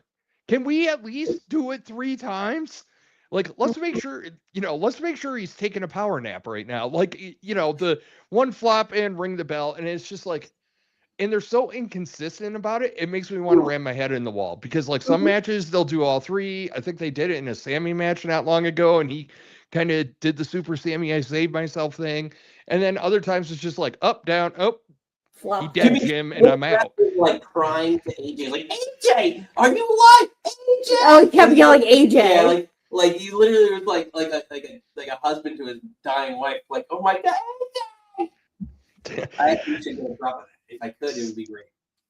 Yeah. So on the Drew Sammy thing, I mentioned it in chat. I love that Drew thought about going for the pin and was like, no, we're gonna have to claymore him one more time. It was brilliant because we're getting that super Sammy moment. Sammy's getting into it, and Drew's like, nah, I'm ending this. So he hits him with the first one. He's like, nah, two will do it. Whack. And he gets the pin. Great ending. And I'm very happy Sammy didn't go over because Drew's heel number one, and rightfully so. So I think you need him to at least carry until Mania. Yep. Agree. It's so crazy that Drew's a heel. Like you said, but like he's such a justified heel for the last 2 years. You could argue like he's kind of got like I don't want to use this term too loosely, but like the Stone Cold type arc. Like you're justified in everything you're doing. Yes. Like, it's details. It's details with Drew. And that's what I love about Drew. Drew does the little teeny tiny stuff. Like he'll get you on social media, the whole, like, I don't feel like I'm in a safe workplace. And then, you know what I mean? Like that whole piece of it, the trolling Cody with a picture of him with the belt on the bus the other night. Brilliant. Like all the little stuff that Drew does, like even when he digged into Sammy a little bit, the little stuff that Drew does is so good. And that's why I constantly say he's heel one right now, because nobody's matching that. And no matter how hard you try to make Gunther into that, he's so good at the little stuff that I love his character. And you're right. He's a justified heel. Like he might have a warped perception of something, but he's always there's always a nice huge chunk of truth inside everything that Drew says. So I'm a huge Drew stan. So I'm glad he's getting a run with the belt right now, to be honest with you. Honestly, so it's one of those things like, and I don't know about you, like how much, like, because everyone has their periods like when they watch, but like it's like an attitude era thing. Like to me, like Nikki and I grew up like attitude era, like we loved it. Same. And it's like a justification, right? Like it's just, you understand, like, okay, yeah, like I know why you're with this group of people. Like I know, you've been screwed over and held down for so long. It's a gray area, but it's a justifiable gray area for every wrestler. And that's I think what changed everything. Well, and you don't question his motivations, right? Like he might tell you what his motivations are and give you like the little details on it, and then he does it. And then I'll get into here's my note. Why Roman? Okay. Look, I did tell Matt offline, because obviously when it got down to the final two, Sean may have thrown his headset, and Sean also may have let an expletive out rather loudly in the hotel. But I've come to peace with it now. The only thing I have for the Roman thing is I hope to God he shows up to work. And I don't have a lot of hope in that, because in the post-show press conference, Triple H just played it off like Roman gonna do Roman things essentially, and it's like lazy, really, and it bothers me, because that means this is what we're gonna get. Here's Sean's crystal ball. We're gonna get for a couple of weeks. We're gonna get all the way up until Chamber. A lot of people are saying Mania. I'm telling you, it's right before Chamber, because he still wants to have the pick of the litter. He doesn't want to have, he doesn't want to default into whatever belt he's going for. So he's going to pick. So it has to be right before Chamber. But in the meantime, you're going to get Punk. I don't care who he picks. You're going to get, and then on the other side, you're going to get Drew. I don't care if he picks me. Drew already came out. Go ahead, pick me. I'll beat your ass. And I love it. So he has to show up to work. He couldn't even show up to declare. So, like, give me a break. Like, I have a huge problem with it. But if he decides to show up to work, Sean will come off the ledge and I'll be okay. But I do think there's an interesting dynamic there. Like, you guys know he has, like, a very healthy stan following on social media. There's a lot of people that love them some Roman Reigns. And they're like, he's here to save us. Like, how? Fuck off. It's just like, but I don't want to end on a low note. So long story short, I don't know. Will say this: the side quest with Heyman and Pierce right now, it's my love language, man. I'm loving it so much right now. Like I just, it's like a damn soap opera, and I can't wait to see what happens next. And like they give you just enough so you're like, ooh, I wonder who he's talking to on the phone. Ooh, yeah.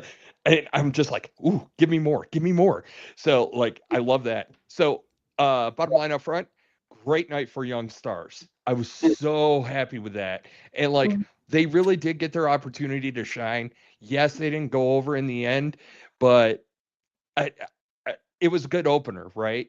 And I think that it's important to remember, I'm 100% convinced right now in the world of wrestling, at least WWE, that we're in a transition between eras, which is why it's muddy right now, right? So we're in this transition where all the young NXT talent is coming up and they're starting to shine, Trick Williams, and all that good stuff. And like people need to understand that, because just because you go, oh, Obafemi should have won. Why? He just got in the ring. Like, you're not going straight to the main event of Mania. So like, understand that it's going to take a little time. So like, everything that Roman Reigns popped off with in his interview, which I really want to slug him in his face because it kind of made his win worse, is kind of screws everything up, because all that young talent is getting their love right now. And the main person out of all this that should be PO'd, Finn Balor. Finn Balor. Think about this for a second. Finn Balor, and he is getting Pierce on social media, so credit to him. But Finn Balor really should be the one PO'd. Adam Pearce told him, hey, you can't be in the Rumble because you just had a match with CM Punk, but you gave Gunther 2 matches. If I'm Balor, I'm PO'd. So that's a fair point. Yeah, well, he said the 30 spots are already filled up, but technically Gunther declared for the Rumble before his match with AJ. Yeah, but it's still weak sauce, so you put in a half. You put in a half-powered Gunther when you could have had a full power Finn Balor. So I think Finn Balor has a legitimate leg to stand on. Like, hey, you could give him 2 matches, but you couldn't get me in the Rumble a week later. I think Balor's cool. It is going to be a storyline. It's awesome. So yeah, again, thanks for having me. Thanks for letting me ramble with you guys and give my takes on this. It's therapeutic. You're welcome here. This bar is open to you and friends of Mikey. Absolutely. But again, thank you for having me. And, for everybody else out there, Tuesdays, if we had the Pencil Podcast, we drop our stuff. We'll be talking Rumble. We're also going to get the aftermath from Raw in there. We're going to talk about that. So nice little preview for y'all. But again, thank you for having me. Love seeing y'all again. Sir. New friends. Making new friends. Come ramble with us all the time. That's all we do over here. You're more than welcome to ramble at our bar. Yeah, just a great call. He's a real ring-a-ding-dong dandy. Thanks, guys. Which I guess we didn't even talk about, like the who didn't show up and. Oh yeah, but there's so many people that didn't show up. But there are people who did show up that are showing up here. We got a lot showing up, a lot of regulars. So Nikki, get ready. Oh gosh. Beat your heart. Oh God. Oh, Joe. Sing it.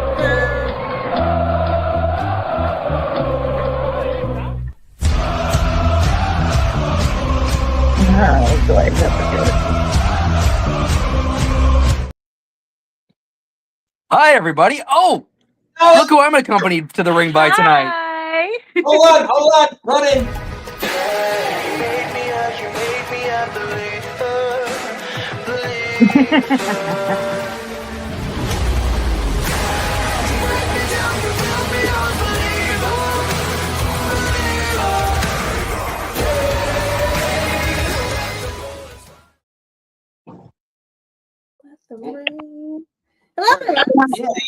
What's up? Lisa was the mystery attacker. We figured it out on this show. Lisa attacked Braun Breaker. We knew it. Listen, no one knew it, but we figured it out. Stop giving away my secrets, Nick. That was you. So, we here's what I'm drinking. Same thing I was drinking last night. This stuff is fantastic. I love this stuff. Anyway, Sean, great to meet you, man after my own heart, because you said everything I was thinking. I'm with you on that ledge with Roman. Go away. Please go away. Honey, questions, comments, concerns, thoughts?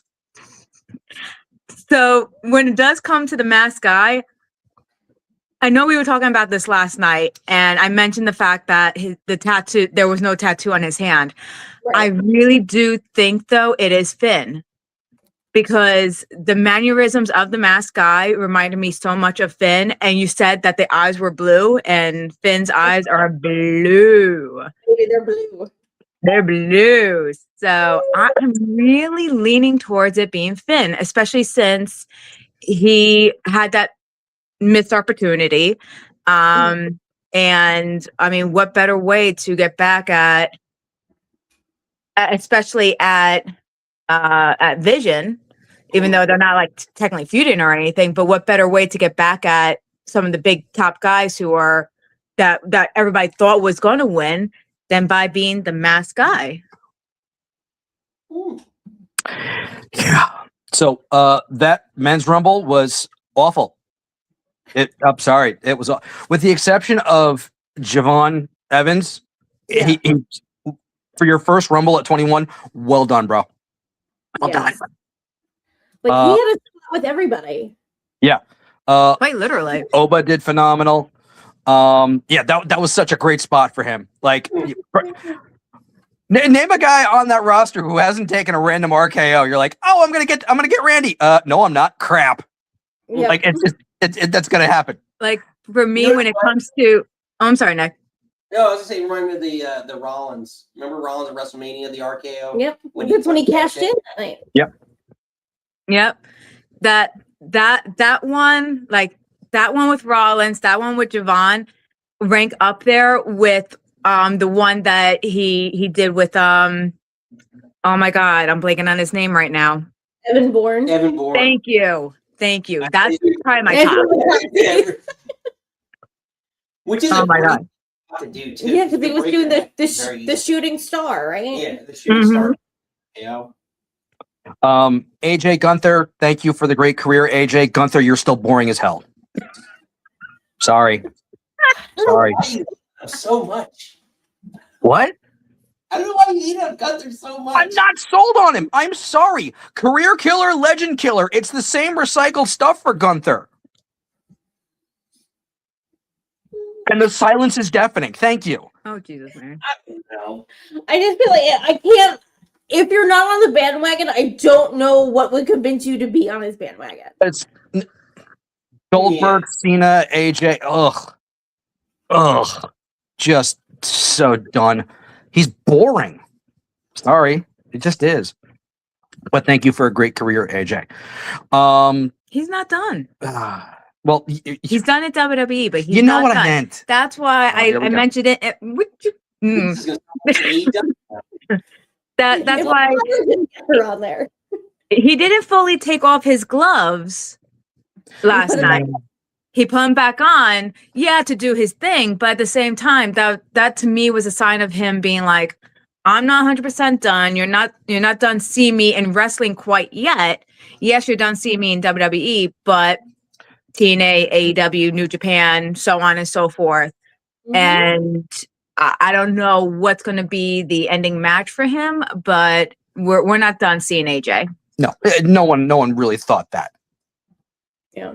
But over the last 10 years, thank you for a great WWE career is what I'm trying to clarify here. Mm-hmm. Drew and Sammy, that was a bathroom break. Sorry. For you. Yeah, yeah, sorry. I couldn't care less.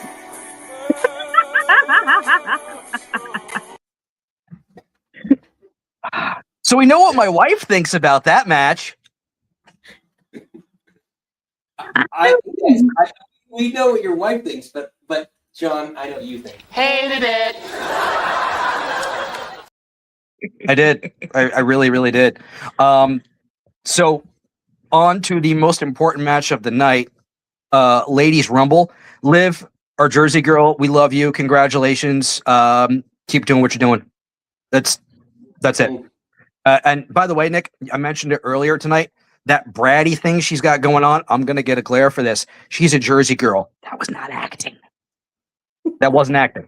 You ain't getting a glare. You're getting a smile because it's true. Yeah, yeah, simply wasn't acting. Jersey to Jersey. The two of you.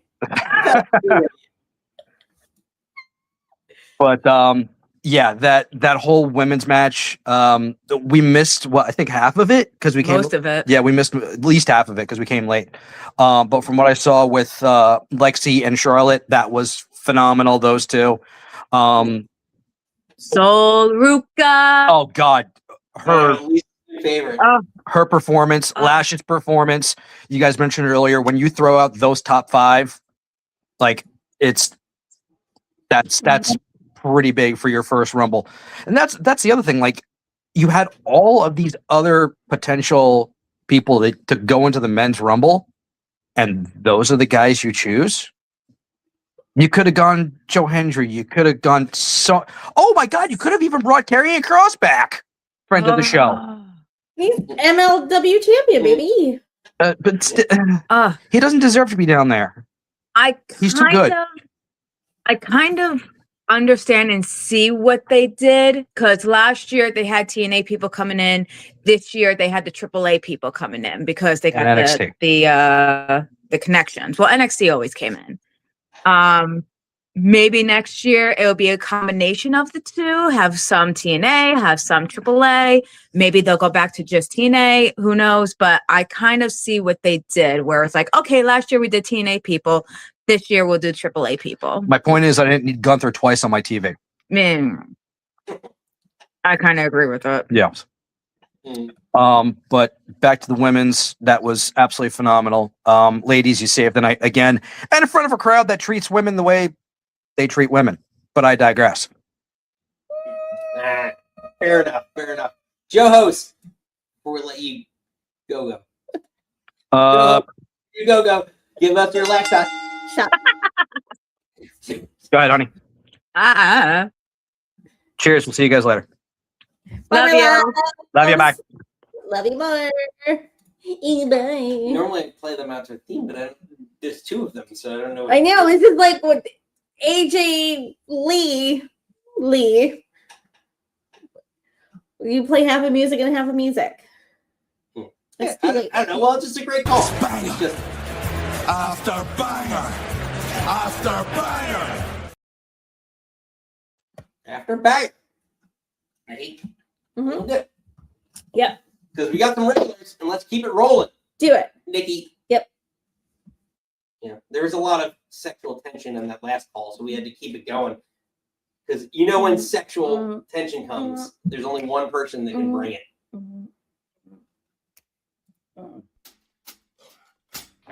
Remember, take care of yourself, love one another, be iconic, and more importantly than anything, you always deserve to finish your story.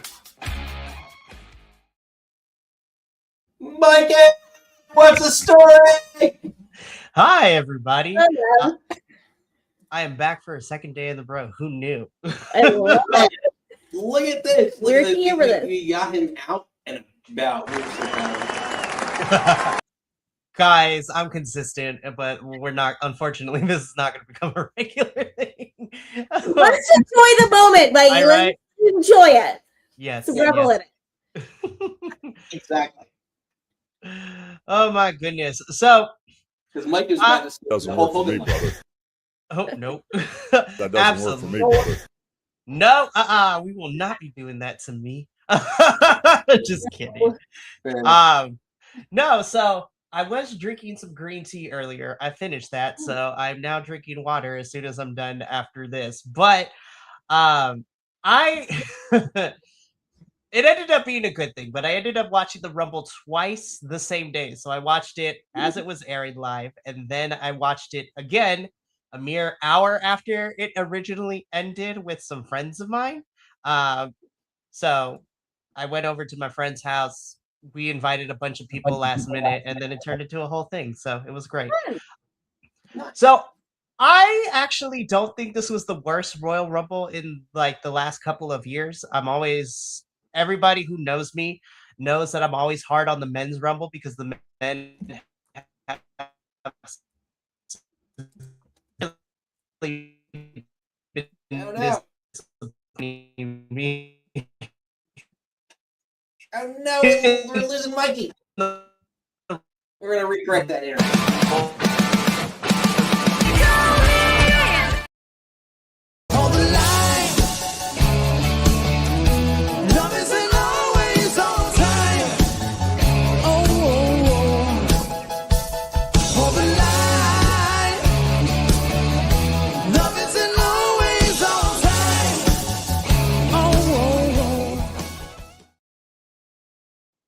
No, did we lose him? We lost him. Oh no, he's out. Oh no, we lost him. Put it down. Now I lost YouTube. Oh, I was gonna say. Is that I can run upstairs.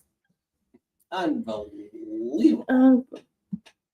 No, Mikey, you were like, you're hard on the men's Royal Rumble, and then we lost you. All right, let's try. Let's try again. Second time, Mikey. Okay, we moved to the phone, so we're good. So I'll make this quick before the wrestling guys decide to strike my internet again, right?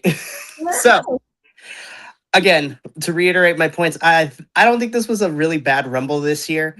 The women definitely were the better of the two Royal Rumbles. I had a good time with both Rumbles to kind of go through my thoughts with everything.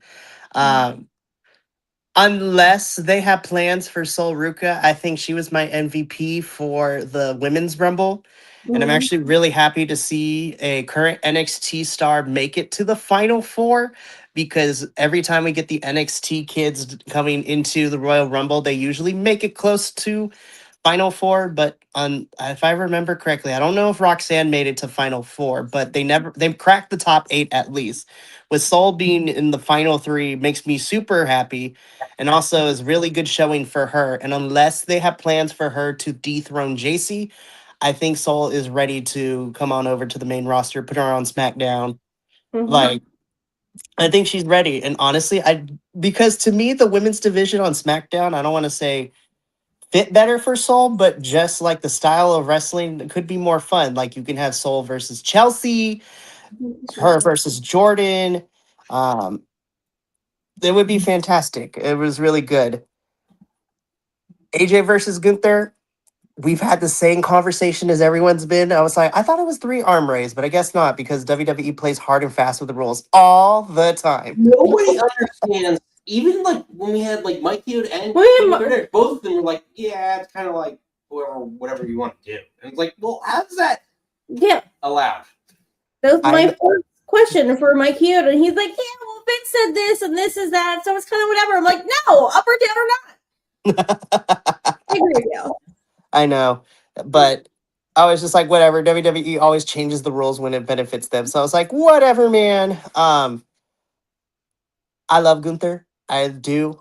We painted him in the corner, though, because now he can't lose ever to any of these, either quasi, legends or actual legends, because the moment he loses is when he loses all credibility. So I didn't hate it. I'm excited to see where AJ goes. There's a lot of conflicting stories because of the fact that, people in WWE says is like, well, we all know AJ's done with WWE, but people are like, oh no, like,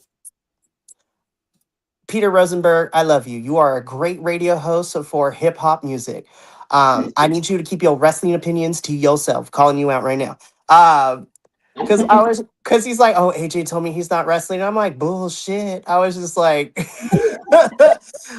there's no way this is how AJ wants to go when you have a whole entire calendar year still left to go. And I think AJ should go wrestle in TNA and New Japan and AEW, which I already have a short list of who I think AJ might face to kind of finish things out. In TNA, there are 3 options. Him and Frankie Kazarian, because, they have that connection from the olden days of TNA. AJ versus Mike Santana to finally give Mike Santana that final piece of, he currently is the face of TNA, but for AJ to put him over would be, really great for Mike Santana, and Agreed. his stock would go up really high. And then, of course, my dream match, AJ versus Leon Slater. We've been teasing it since Slammiversary. That's the match I want to see.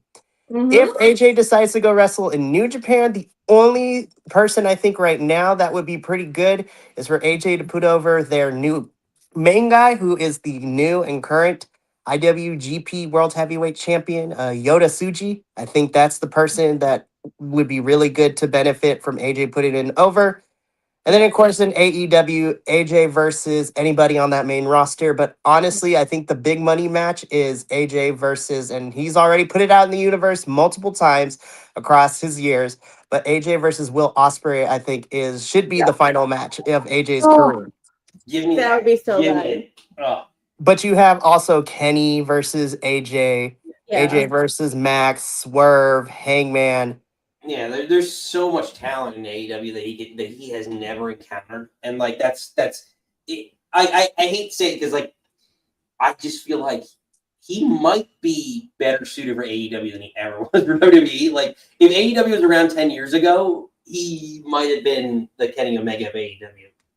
Right, and honestly, I can already see it coming. If AJ decides to go wrestle across these other promotions and wherever he wants to show it to, I just need people to lay off AJ. I need people to lay off AJ. I was like, let the man go wherever he wants. He did his time in WWE. He's been here for the last 10 years. Let me, as a wrestling fan, go watch him retire and have banging matches with a bunch of other people across other promotions. In a dream world, that's what everyone should do. But, that's just me. And then to top it off, Drew versus Sammy, fine. Happy for Drew. If Sammy won, I love Sami Zayn, but he don't need a title at this point. To me, Sammy has solidified himself to be good in the chase and as a short term, the one being chased if he has a title, like we saw with the United States Championship. He put on really great matches, and then he put over Ilya, and then Ilya did the same thing, and Carmella's doing the same thing. So Sammy's fine. The men's rumble, I'm not mad that Roman won. I'm just a little disappointed because once again, WWE had 2 years. 2 years since you took the title off of Roman. And what did we do creatively? We did not create anybody else or any couple of people to step into that championship roles because for whatever reason, it was Roman Reigns and Cody. And even when Roman wasn't on TV, it was still Roman Reigns. And the Jey Uso experiment lasted 7 months, and that didn't go over very well. And so I'm just, I'm not mad, but I'm disappointed. And it was, yeah. Who's involved with the creative. Who has a hand in creative. From the bottom of my heart, man to man, fuck your story. I just want to go back to what you said when you're like, I'm not mad, I'm just disappointed. To me, that's worse. No, it is definitely worse. I'm not mad, I'm just disappointed. Like, I don't know. It's definitely worse. And again, Rumble and Chamber have been, how do I say this nicely? They are the two PLEs at the beginning of the calendar year and on the road to Mania that are the easiest to predict. So with the Women's Rumble, I'm just like, oh yeah, Liv is going to win it. Unless Bianca comes back, Liv is due to win it because she's always been runner-up for both Rumble and Chamber the last 3 years. And so, yeah. And so with Roman, I was just like, we're going to find out like years from now when the Dark Side of the Ring drops for LA Knight. We're going to find out why backstage don't like this man. Why does backstage like LA Knight? What'd you do? Who'd you make mad? Like what happened? What's tea? Like we need to find these answers out because I was just like, I'm happy he's here, but I'm just very upset because I know they're going to shove him into some weird stuff for Mania or not even put him on the show. Like it is what it is, but I'm going to put a pin in this now because I think I know what our 4 main title matches will be for Mania. And again, it's not a bad thing that these are predictable and WWE can pull a Swerve, no Strickland and make it different. But here's what I think. I think Roman's going to pick Punk. That is the match that I think we've been teasing. So it's going to be Roman versus Punk, which I'm Punk the character, I love. Punk the person, we still got beef because, of everything that is happening. It's just like, you talk all this mess and we're anti this and anti that, and then you apologize in Saudi Arabia. But that's a whole other topic. Liv versus Stephanie or Raquel, or it could be a triple threat because street fights, again, playing hard and fast with the rules. So I would love to see a Liv versus Raquel match because finally Raquel will get a Mania match. But Stephanie versus Liv is also good too. Now, as far as I don't want to say consolation champions, but the people that aren't going to get picked because of the Rumble, Jacob wins Chamber. Drew versus Jacob Fatu, but because Cody still has a rematch clause, we make that a triple threat. I think that's where we're getting. We're going to do triple threat at Mania. And then it's going to be Jade versus, again, I'm still holding out my girl Bianca coming back. It's Bianca versus Jade. Or the backup plan is probably Bianca versus Tiffy, because Tiffy also has a rematch that she never cashed in quite yet, which I don't like either of those options. But again, if you pull a swerve, if you're not doing it anytime soon, need more build up. But Jade versus Jordan could be a lot of fun too. I'm just putting it out there. But overall, Rumble has set to where we're probably going for Mania. I'm not mad. I like some of the choices, but we're going to see. I'm not paying attention to the main championship sheet. Where I'm keeping notes on, and I'm going to be grading more harshly, is, all right, what of our mid-card matches are going to be for the nights of Mania? You got 2 nights, so who's going to end up on that show? Yeah, for sure. Fair point. Gross. Feedback. Mikey, pleasure as always. Sure. Having you. You know we love you. Bring everyone together, ladies and gentlemen. Magic Mikey. I mean, just me humming the music terribly. I kind of was enjoying Let it. my white girl out. Here. Boys, remember, take care of yourself, love one another, live iconic, and more importantly than anything, you always deserve to finish your story. I know. Mikey, bring the sex appeal to the show. Before we get to our last call of the night. Oh, gosh. We forgot to do Big Nick Energy. Every PLE pay-per-view we do, Nikki and I get one pick of our Big Nick Energy, the big moment of the night. So, Nikki, would you like to go first? Up to you. I can go first. So I feel like there's so many, again, there's just so much that I still want to talk about we haven't gotten to. Again, I think we can all hold hands and say Javon was the Iron Man, I think, his breakout in that Royal Rumble. And there's 2 spots. I'll do the one because Nick has photos of them. Him going for his own cutter and then getting an RKO out of nowhere. We were talking about the Evan Bournes and all the other stuff, and this is just another amazing part of it. An RKO out of nowhere on your boy that's bouncy. Yeah, a nice little. I thought you were gonna play that thing into.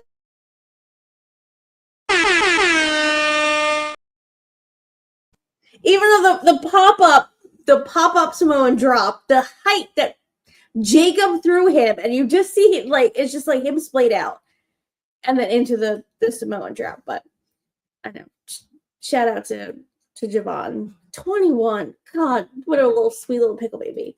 I know he had a great Makes me feel old as fuck. Yeah, like for some, he's got a bright future. He's gonna be in like 100 more of these. Yeah, a lot more. But yeah, so for me, it was the women's Rumble. Ladies. Fan favorite, show favorite, Chelsea Green. I very much enjoyed just like the whole bit. Like there's always a miraculous like save. And I thought it was going to be Javon Evans, to your point. That was going to happen and didn't. So this year it was Chelsea Green and Alba Fire saving Chelsea Green and just like walking her around the ring. So that was my fun energy, Big Nick energy moment of the night.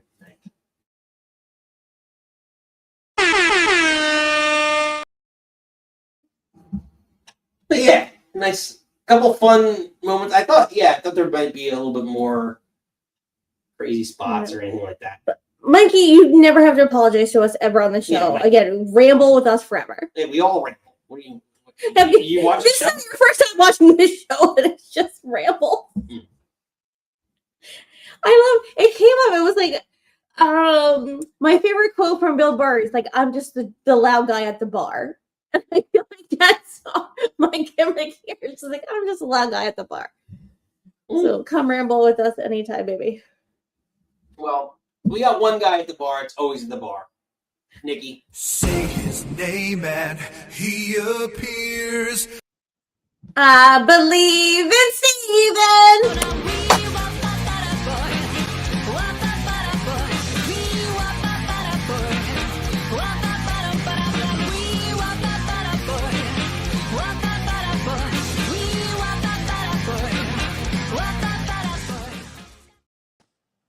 Steven! Yeah. Greetings from the ice planet Hoth. The manatees are never wrong. No, do we have enough new people that I need to explain the manatee reference, or are we? I think it's more fun if they don't know. I'm sorry. It's more fun if they don't know. But it's up to you, Steven, if you want to explain. Nah, if they ask, I'll tell them. But what do you Stick around long enough that you understand it. That's a good. It is evergreen. Fair enough. Steven, what are you drinking? What are you thinking, buddy? All right. Well, what do we got today? I enjoyed the Rumble card overall. It wasn't the best. I think last night I gave it like a B minus. But the one thing is, we were talking last night, the one thing I was disappointed in, first of all, I'm not really disappointed in the result because, I mean, Punk versus Roman, that's the money match right there. That's your night 2 main event. Like, what other match can you have that can legitimately stand as this is the main match we're promoting for the card, for the entire 2-night card? And that's going to be the main event that stands. I understand it from a commerce standpoint. I'm not sure I understand it just yet from a storyline standpoint. From that vantage point, it like we've gotten a little tiny bit over the years. I know Punk hired the Shield years ago for his protection. That didn't last very long. So they have let's give them 6 weeks to get us to a point where by the time we get there, and what's that 6 weeks from now, like St. Patrick's Day? I know somebody here really likes St. Patrick's Day, so let's say St. Patrick's Day, to get us to the point where it's like, oh, now I don't see how it could be any other way. That Roman has to be the opponent for Punk, and so on and so forth. As far as the rest of the men's Rumble goes, a lot of unanswered questions, a lot of confusion for me because you look to the Rumble matches to maybe be the beginning of setting up not every Mania story, but a bunch. At least it's going to become clear who's going to be included in the 7 matches a night for each night. And, Punk versus Roman, okay, we got that. And we pretty much know what's going to happen with the world title on the other side. But then, like, what do you do with LA Knight? You're going to leave him off the card? I don't think you're going to leave him off the card. What do you do with Orton? Yeah. I really thought the direction they were going to go in was Cody versus Orton for Mania, not to be a main event, but it was going to be those two finally pulling the trigger on that feud that we've been waiting for quite a while now. All these other Mello wasn't even on the card. What do you do with Mello? Is Dom going to be healthy enough? I mean, maybe that wasn't a question, coming in.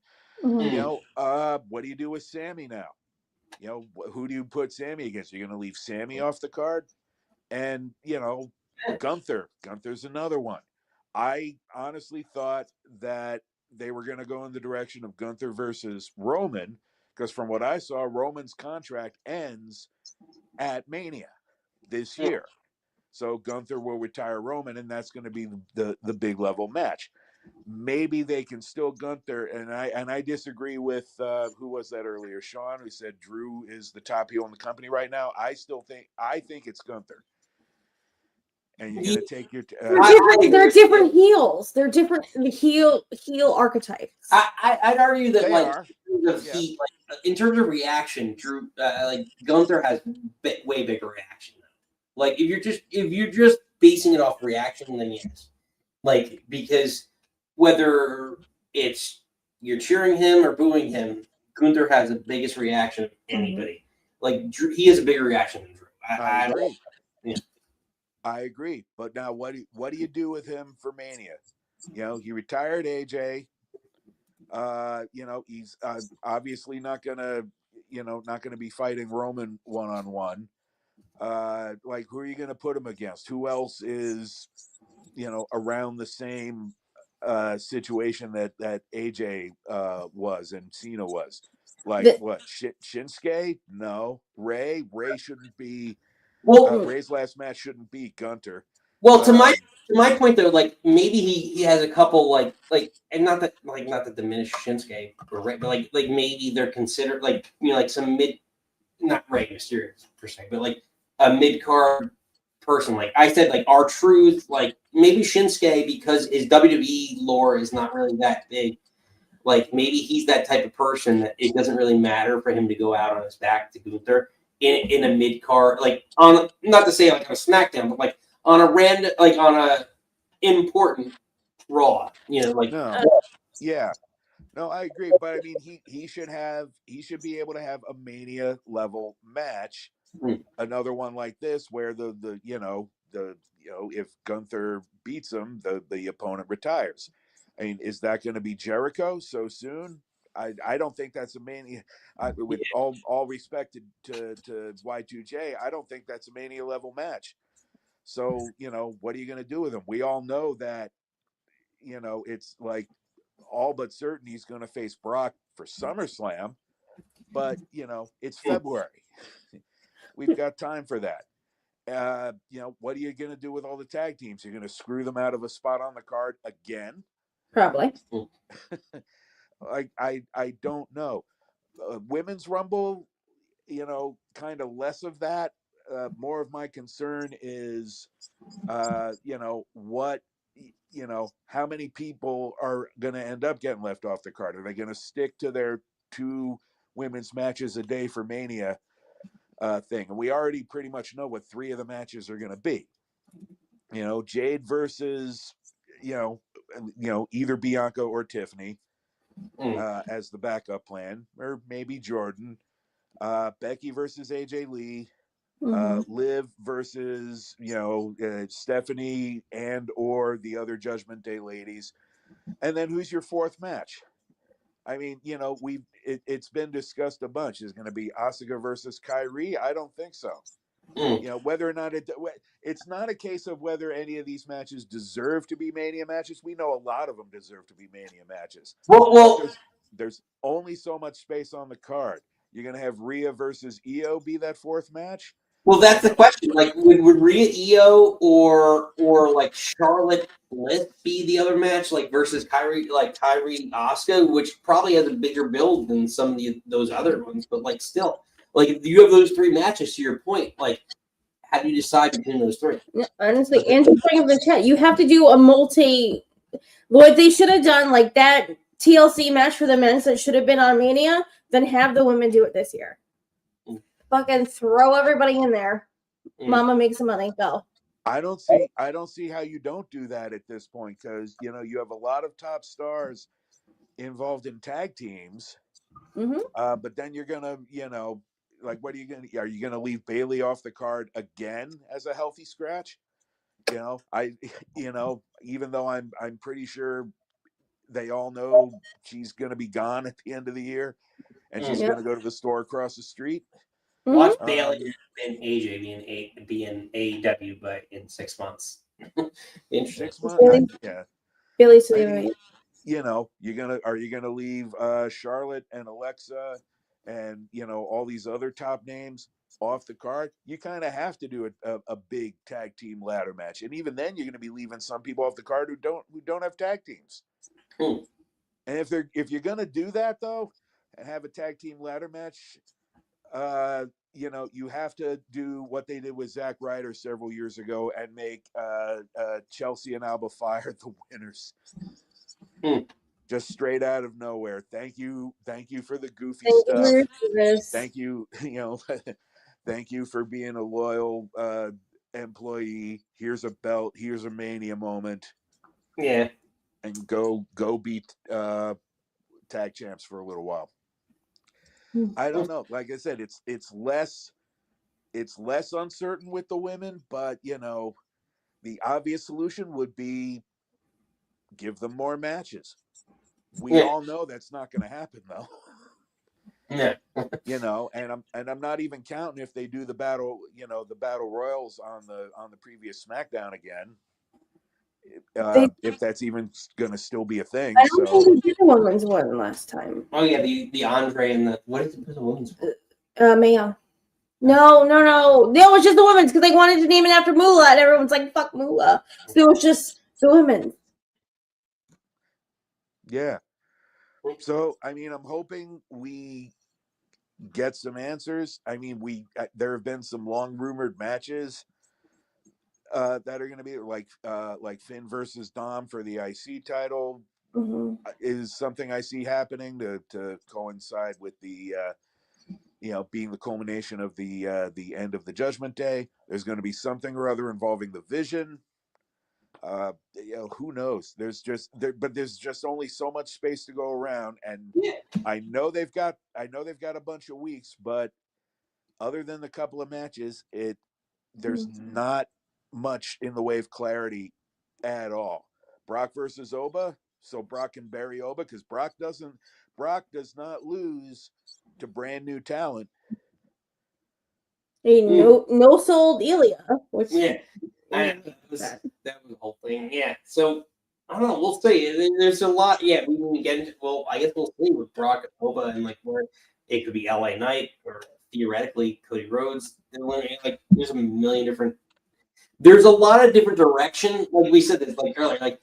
There's a lot of different direction, but not clarity on what direction they're going to go. So it'll be interesting to see where Triple H wants to go with the men's division. It's great to have a lot of options. I hope that they, despite what we're seeing, that they have an idea of the directions they want to go in, barring injury, of course, which let's hope that doesn't happen. And that we're just not seeing it presented on our screen right now. I don't know. I don't know, and I would have liked to have more of an idea. I mean, other than that, I thought the matches were pretty fun. Yeah. Sammy's going to have his nice year-long storyline now. I don't know what he does for Mania, but we know we know what's going to happen with him next year.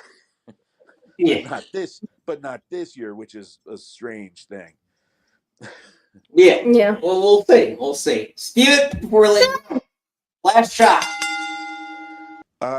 Last shot. I mean, I don't know when the last time was that WWE had a show in the States, but welcome back to America. I want to say it was the house shows during Christmas week, or maybe it was the Netflix season premiere. And then they haven't been back in the USA for a while, but welcome back. And as always, remember the manatees are never wrong, and I'm gonna go cut open a tauntaun so I can stay warm. Well done, Steven. Ladies and gentlemen, our OG regular, Steven. Our OG. A couple quick comments before we get out of here. No idea. We'll see what they randomly throw together for season 3. Yeah. Fair enough, Andrew. Yeah. I know. Unreal. I can't watch Unreal because I feel like it's just it's kayfabe upon kayfabe. Like they're only going to show you what they want you to see, so it's like also another layer of I don't want to be duped. Yeah, Joe, give me homework. There's no news is good news at this point. Haven't heard anything. I want to say no news is good news, but I will put my positive thoughts. Positive. But this was a positive show, Nikki. Positive. Show. Before we get out of here, this was a great night. We are back here on Friday. Normal time, 6 p.m. Eastern. So all you folks, all you regulars, come back in. Sean, new regular, come on again. If we had the pencil, sorry. Come on back in. Mikey, you don't want to see my handwriting. But let's let Triple H, our not so CCO, take us out. Thought we had a spectacular event tonight. Very excited that so far everybody seems to have come out unscathed. Banged up, bumps and bruises, but nobody seriously injured, which I always hold my breath on these events. You want to see people have the best outing that they can possibly have and make memories, but do it safely. And we were able to do that tonight.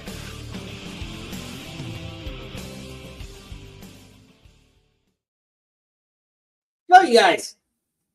We gotta get out of here. We got a lot to do. Evening festivities. But until next time, you do not have to go home. But you can stay here.